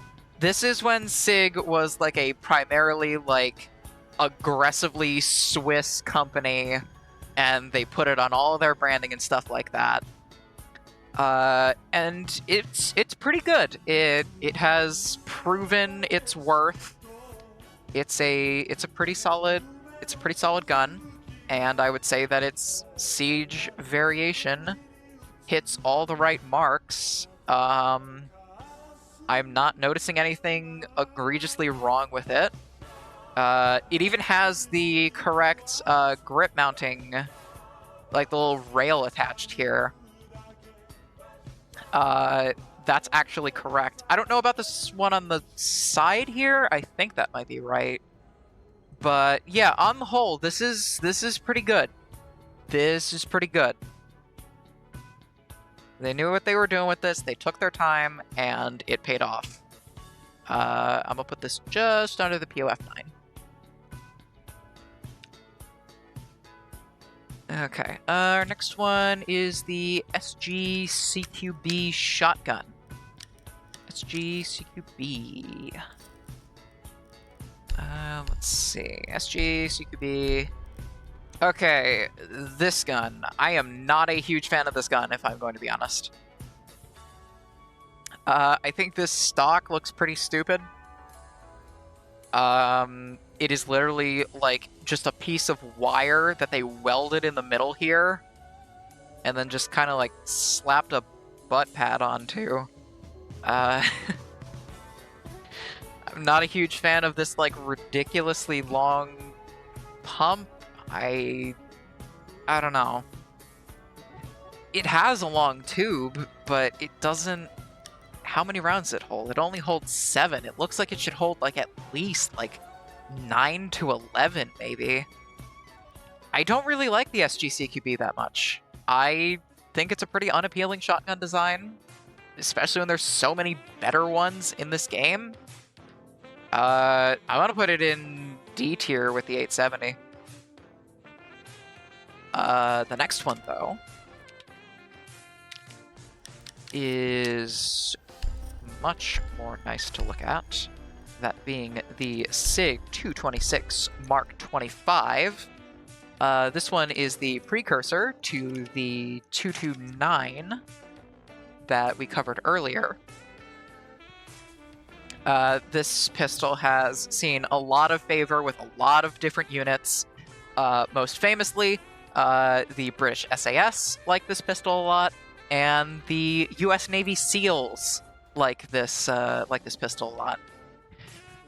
This one does suffer from very chunky trigger syndrome. It should not be that wide. But yeah, other than that, all the details look about right. Of course, the logo is a little bit different on the grip, but, you know, legal reasons, obviously. But yeah, this is one of the best pistols of all time, and I would say Siege did a very good job of implementing it. It is going to go into S tier. Yeah, it is a classic. It's been in Siege since day one. It hits like a fucking freight train. It's good. It's good. Also, this skin for it is pretty neat. Okay. Yes, they did end up ditching the SIG 226 for the Glock 19 on the whole, but I was mostly referring to their past. They have a quite storied history with the SEALs and the SAS and some other special forces units. Okay, our next one is the 612. This one is very, very interesting. So, this thing is a modular system that can be used both as a standalone shotgun and as a underbarrel. You can basically just take this thing out of the frame and put it on the underside of a rifle rail, and it's pretty neat. It even says 612 on the bottom there. Of course, it has funky rails because it's Siege, but yeah. We're going to be reviewing this one and the SD together. This one is based off of the 612 prototype. You can tell because of the furniture on it, particularly the stock is a lot lighter and more minimalistic, as opposed to with the SD. It has a much more chunky stock, and it also has the it's just got a much more full appearance to it. This also has a integrated Silencer Co. Salvo 12 shotgun suppressor in it. This Salvo 12 is a little bit on the extra chonky side. I mean, I don't doubt that one probably exists for this platform. The sights are also kind of like weirdly cut Magpul Embus sights, but on the whole, I like it quite a lot. I'm going to put the 612 in mid A tier, and I'm going to put the SD in high A tier, just below the 590. So that's going to be here and here. Alright, so next is another fictional one.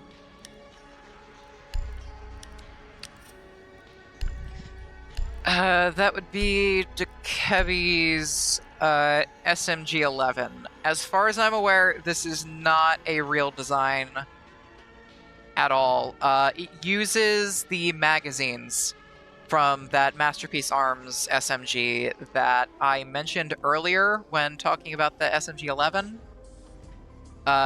These are the magazines that weapon uses. But as for this specific design, I don't think that it's a real design. I'm pretty sure it's just a souped up version of the SMG-11. You can still kind of see a lot of the same lines in it. It just has a more ergonomic looking chassis, I guess. So I'm gonna be honest, I'm probably just gonna rate it in the same tier as the SMG-11, but a little bit above that, because I like how it looks a little bit more. Ooh! Okay, next one's good. Next one's good. Next one's good. Okay. I have wanted to talk about this one the whole time. I have wanted to talk about this one the whole time. I have been obsessed with the Spaz 12 ever since I played through Signalis. I have been running it with the Destroyer skin exclusively because it literally turns it into the Ein 12 shotgun.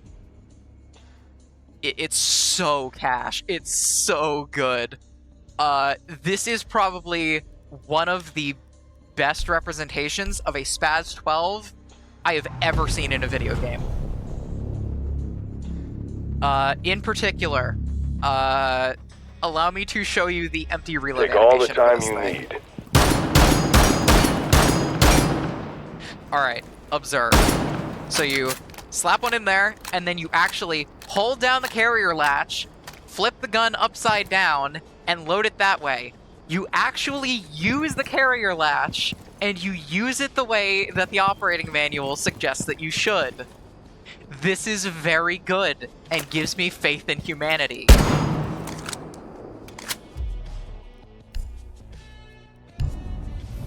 So just for that alone, and for just how ballin' the Spaz 12 is, this thing is going right in S tier. That is an S tier Spaz 12. That is an amazing representation of it.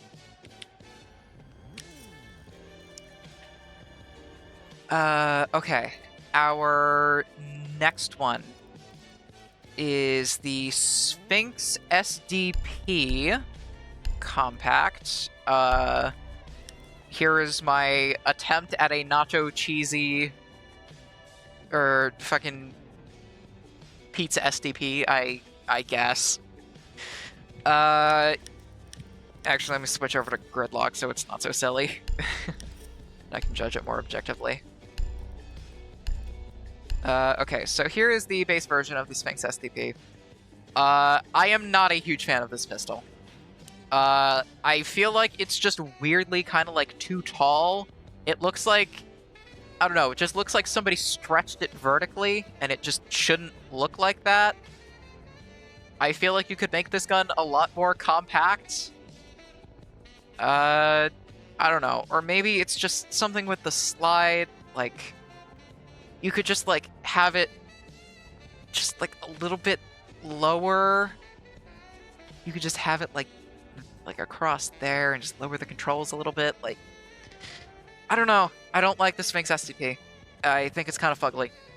It's gonna go in D tier. Right there. Next one is the SR25. SR25. That's always nice to see. Yeah, so the SR25. This is a classic Knights Armament design.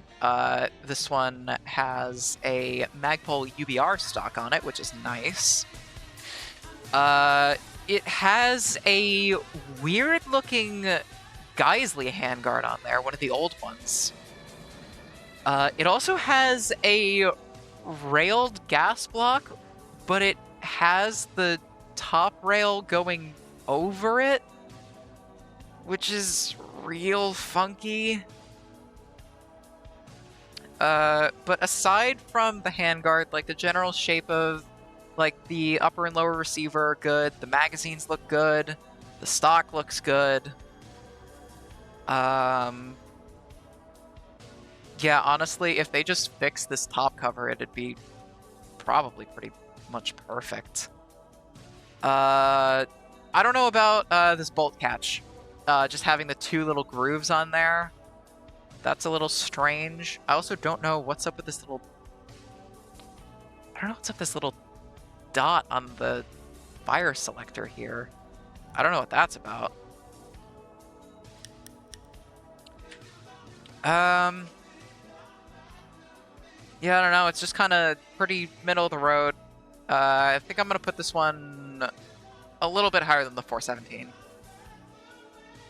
Okay. Next one is the 9mm C1. The Sterling submachine gun. Okay, so I've got some choice words for this thing. I'm sure if you've seen the firearms expert reacts on this, you will know how much pain this caused Sir Jonathan Ferguson, keeper of firearms and artillery at the Royal Armouries Museum in the UK. Yeah, this rail up here is absolute nonsense. Trying to shove an angled grip down here is ridiculous. Trying to put a laser sight on it, nuh-uh. Suppressor, not happening. This whole thing is just so cooked. Yeah, just for offending our Lord and Savior, this thing's going pretty low F tier. I'm keeping it a buck. Okay. Next we have the pair of STF shotguns. That would be the STF-12 or the ITA-12L and the ITA-12S. Yeah, the real-life variations of these are the FabArm STF-12 shotguns. They're pretty new-looking tactical sort of shotguns. For some reason, they have a lot of like training shotguns based off of these guns, which is pretty neat. I think the design of them is pretty solid.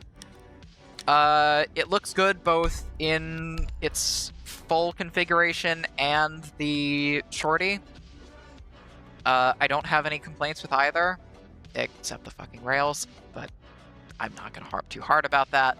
I would say they did these pretty solid. I would say they did these really, really solid. So these are both gonna go high B tier. I'm gonna keep them together, because they belong together.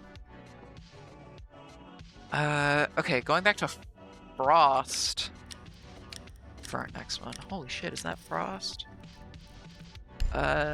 Yes, we have the Super 90 shotgun.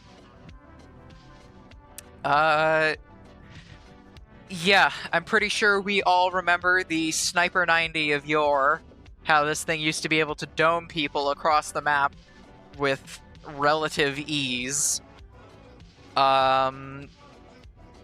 It is the same general operating principle as a SPAS 12 or SPAS 15.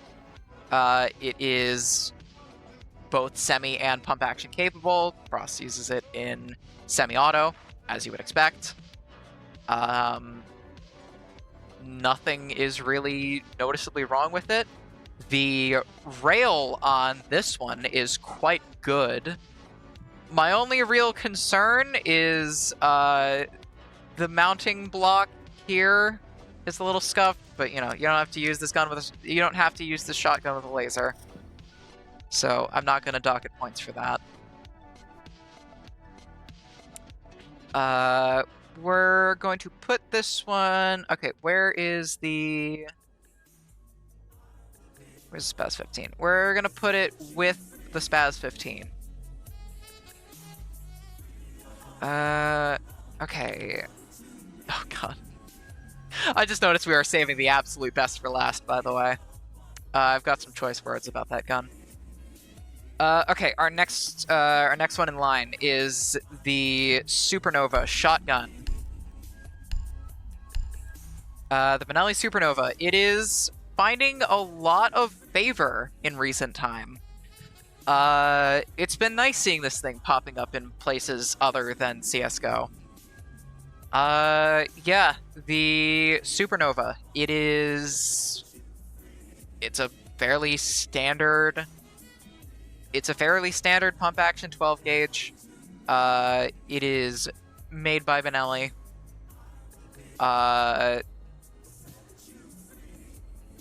Yeah, it's a fairly low cost but still reliable pump action. It's got this like really strange angular design about it, it makes it very visually striking. It is definitely a unique shotgun. It also has it's got this weird set of sights on it, but I don't hate them, honestly. I'd say it's pretty neat. I like it. I'm not gonna say it's better than the Super 90 though. I'm gonna give it low B tier between the 556xi and the PRP.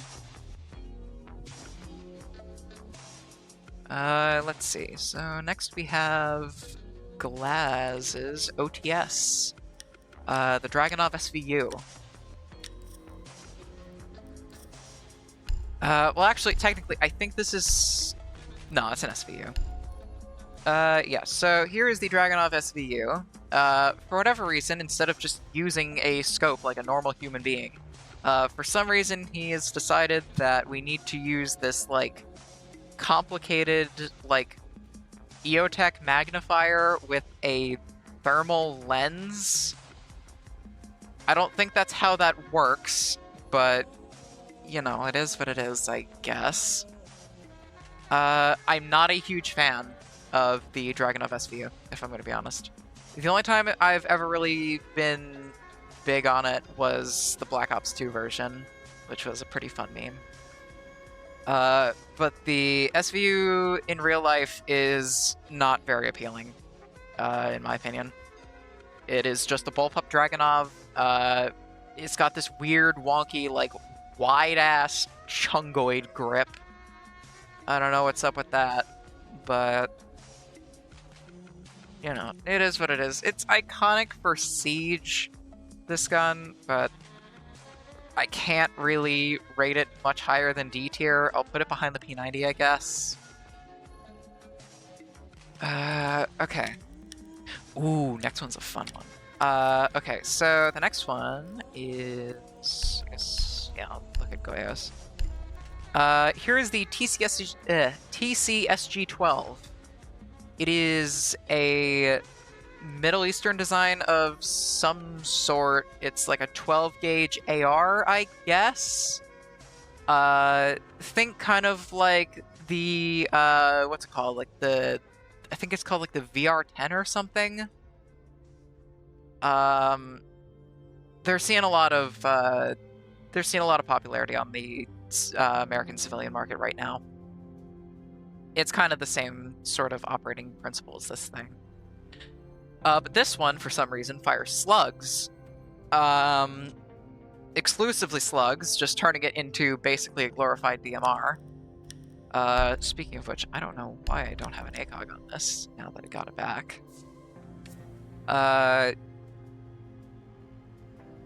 Yeah, it's got this big, fat phone book suppressor on the front of it. You can do that, I guess.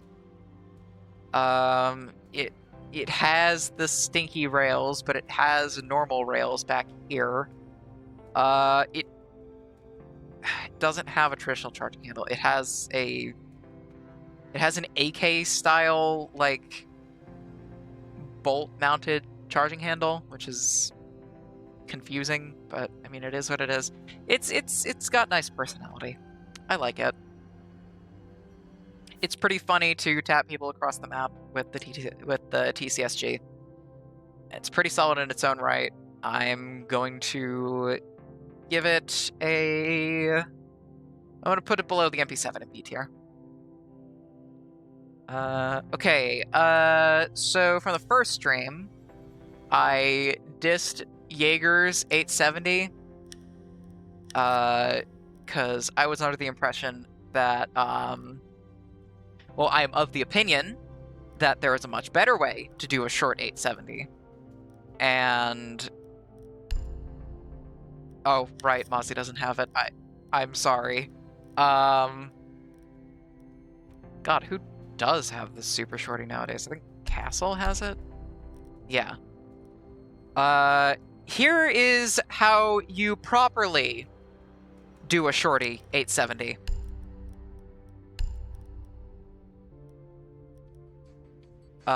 This is a very well put together shorty 870, specifically for breaching. It has the shorty pump. It's got a Magpul Myad grip on there. This thing is set up for close quarters, breaching, being lightweight and maneuverable. I really, really like the design of this. Obviously, having a Serbu Super Shorty would have been preferable, but, you know, I guess some people don't like to get involved in the musings of Mark Serbu. So we'll let that slide. But I am going to give this thing a pretty solid rating.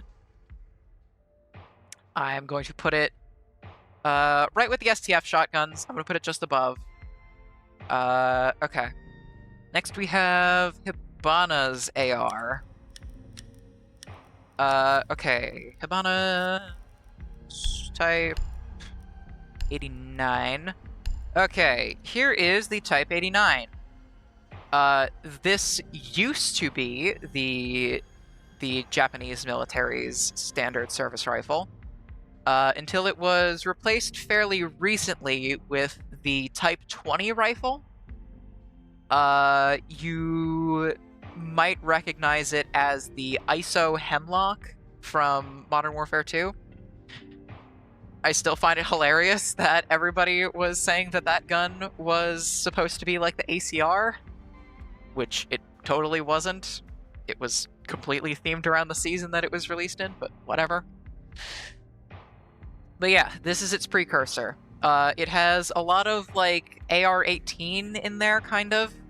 It's got this very distinctive forend. It's got these really unique sights. It uses... I'm pretty sure these are proprietary magazines. I don't think they're Stanag. The Type 20 uses Stanag magazines now.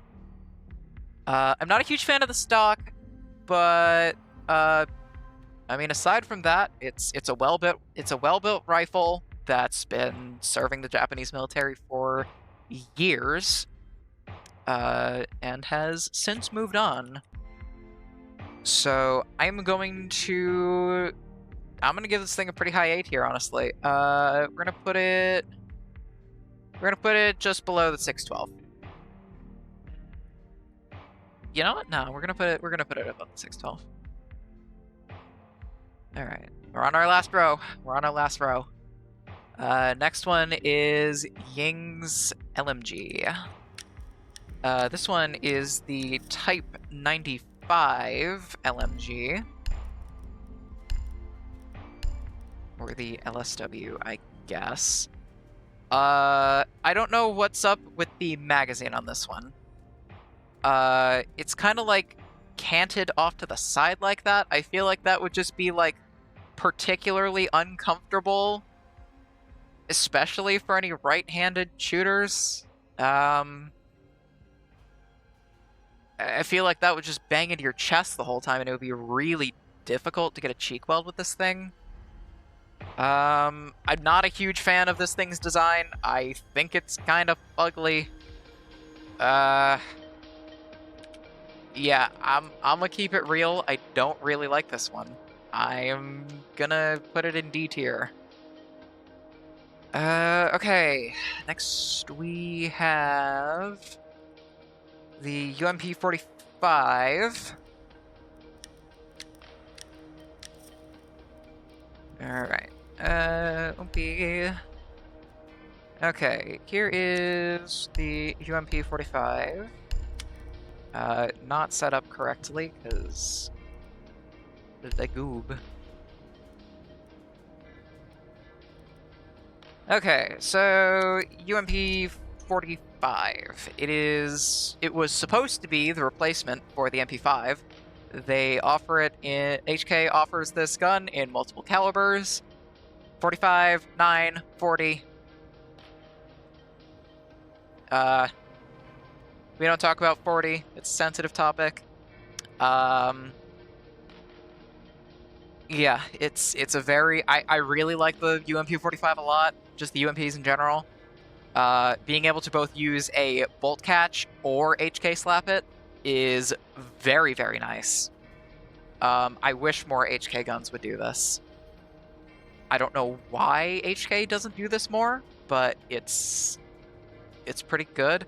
God, imagine a G3. Imagine a G3 with a bolt catch. Oh my. Oh mama. Okay, I'm gonna need to give this thing the A tier it deserves. Yeah, I'm gonna need to give this thing the solid A tier that it deserves, and move on to the next weapon before I get too carried away. Okay, next we've got the USPs, the USP-40 Compact and the USP-45. So the USP-40. This is a USB compact with a Hogue grip sleeve thing. I'd say overall this is a pretty solid effort for the USP-40. Unfortunately, it is just completely overshadowed by the ITA-12S in-game. But it's pretty neat. It's pretty neat.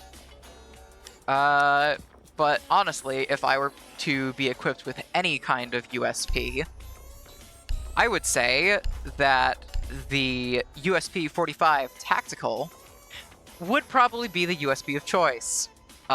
This one is absolutely iconic, has been in Siege forever. It is one of the most famous handguns of all time. I personally would put it up there with 1911s and Glocks. It's just unfortunate that we're not allowed to have them because HK doesn't think we're German enough. So USP-40, I'm gonna give that a mid B tier. USP-45 Tactical, I'm gonna give that a high B tier. All right, then we just got. Oh my goodness. I can't take it anymore.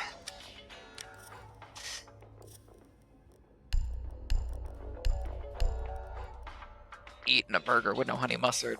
Eating a burger with no honey mustard. Eating a burger with no honey mustard. Eating a burger with no honey mustard. Eating a burger with no honey mustard. Eating a burger with no honey mustard. Eating a burger with no honey mustard. Eating a burger with no honey mustard. Anyways. Okay, let's talk about the actual Vector. We're not going to talk about the V308. Here is the Vector of yore. Here is Christopher Vector. Very good. Very, very good Vector, honestly. I really, really like the Glock 30 extended mag for this thing. Oh my god, it's so... I love how it sits flush. I don't know if these Magpul mag assists exist for this gun. God, I hope they do. Yeah, my only real complaint about this, I don't know about the Magpul stock on here, but yeah, pretty solid. Fun fact, you can actually get this, right. This is actually the civilian carbine shroud for the Vector. It looks like a big suppressor. It is not. I think you might be able to get one that is a suppressor, but shish. All right, Vector, good. Going into A tier. Yeah. And alas, we arrive at the moment of truth. Our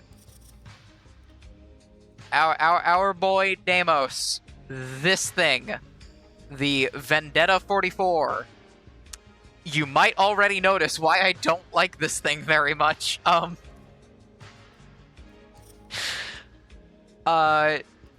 I was looking at this thing with M4 this morning, I ended up telling her that I don't want Deimos to ever cook again. This is a quote-unquote custom 6-shooter made by Deimos. And dear God, it looks like it. So this could have been a quite solid design if it weren't for the fact that they put this thing into 2 simultaneous 45-degree angle hydraulic presses at a time. It is a cool weapon. You know, it sounds cool. Like, here. Let me load in here. In the first-person view, it is not that bad. In the cinematics, practice. It looks pretty sick.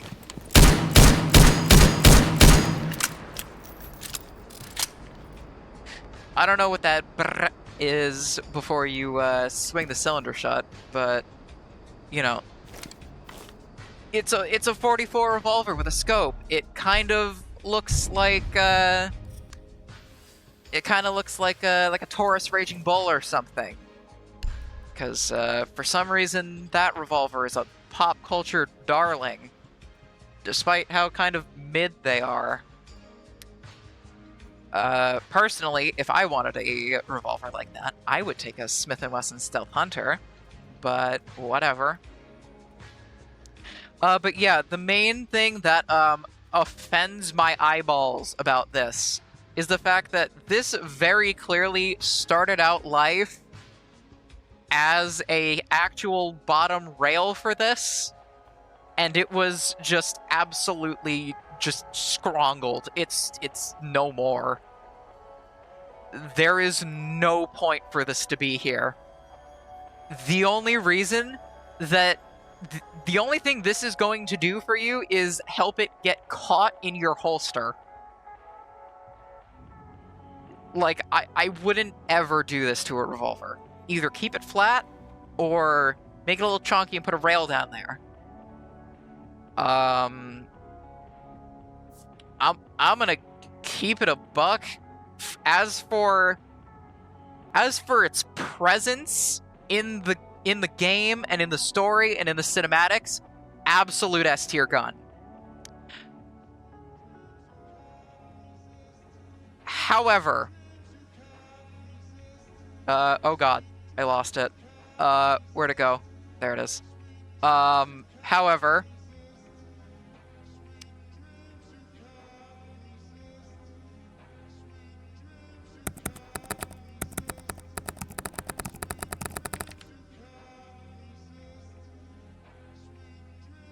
fuck. Wait. Ah! No, I wanted to... Fuck. Come on, quit closing, you ass. This one's that. We're gonna add a row below. We are going to give this thing its own tier.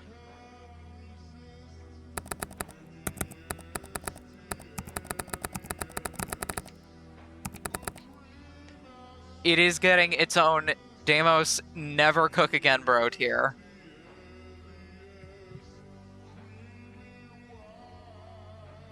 It's so cooked. It's so fried. It's so bad.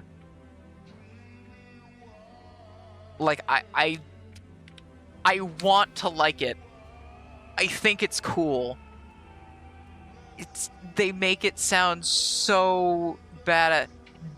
Different, therefore good applies to the Unica, not to this thing.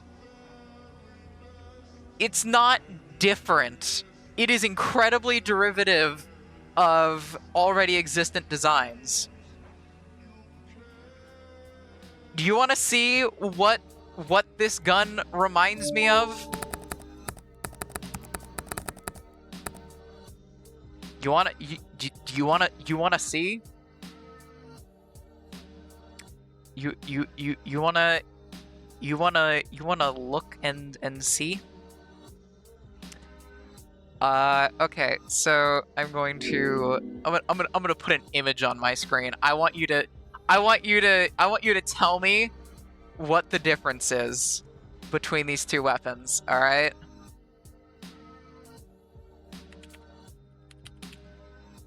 Alright, we're gonna do that.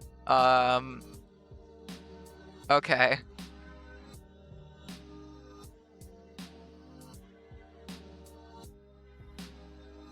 Here is Kellogg's pistol from Fallout 4. Here is Deimos's revolver. Spot the fucking difference.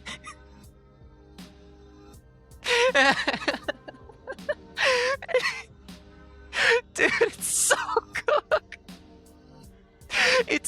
It is the same gun. I refuse to believe it is. They literally look. It's. Hold on. Oh, hold on. Hold on. Properties. Can I? Hold on. Can I?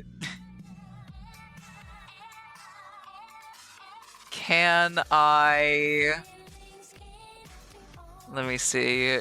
Can I? Oh, you know what I can do? I can do this, and I can just kind of like, flick it back and forth. Here, let me rotate. Let me, like, it's not. It's.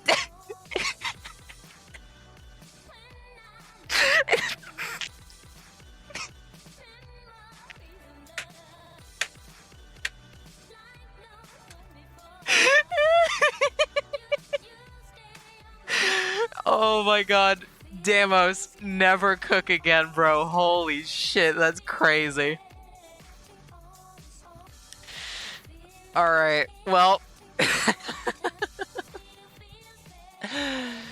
That said, our tier list is complete. We have done it. Here is the list. Here is every single gun in Rainbow Six Cheese. We are going to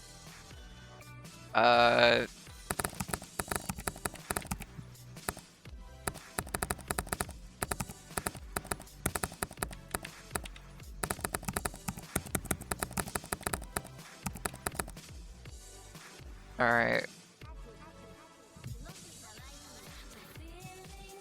We are going to save this. Okay. I'm going to remember this forever. Okay. We now have the full Rainbow Six Siege weapons tier list as of Operation Deadly Omen. I do hope me sitting here yapping about firearms is was an enjoyable experience. I'm going to have the VODs of this stream up on my YouTube channel.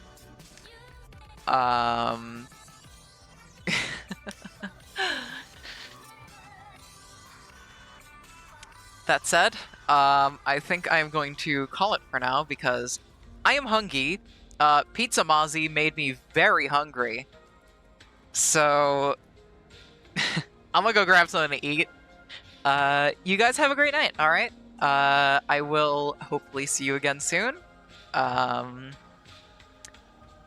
said, adios, stay hydrated, have a great night. Love you guys.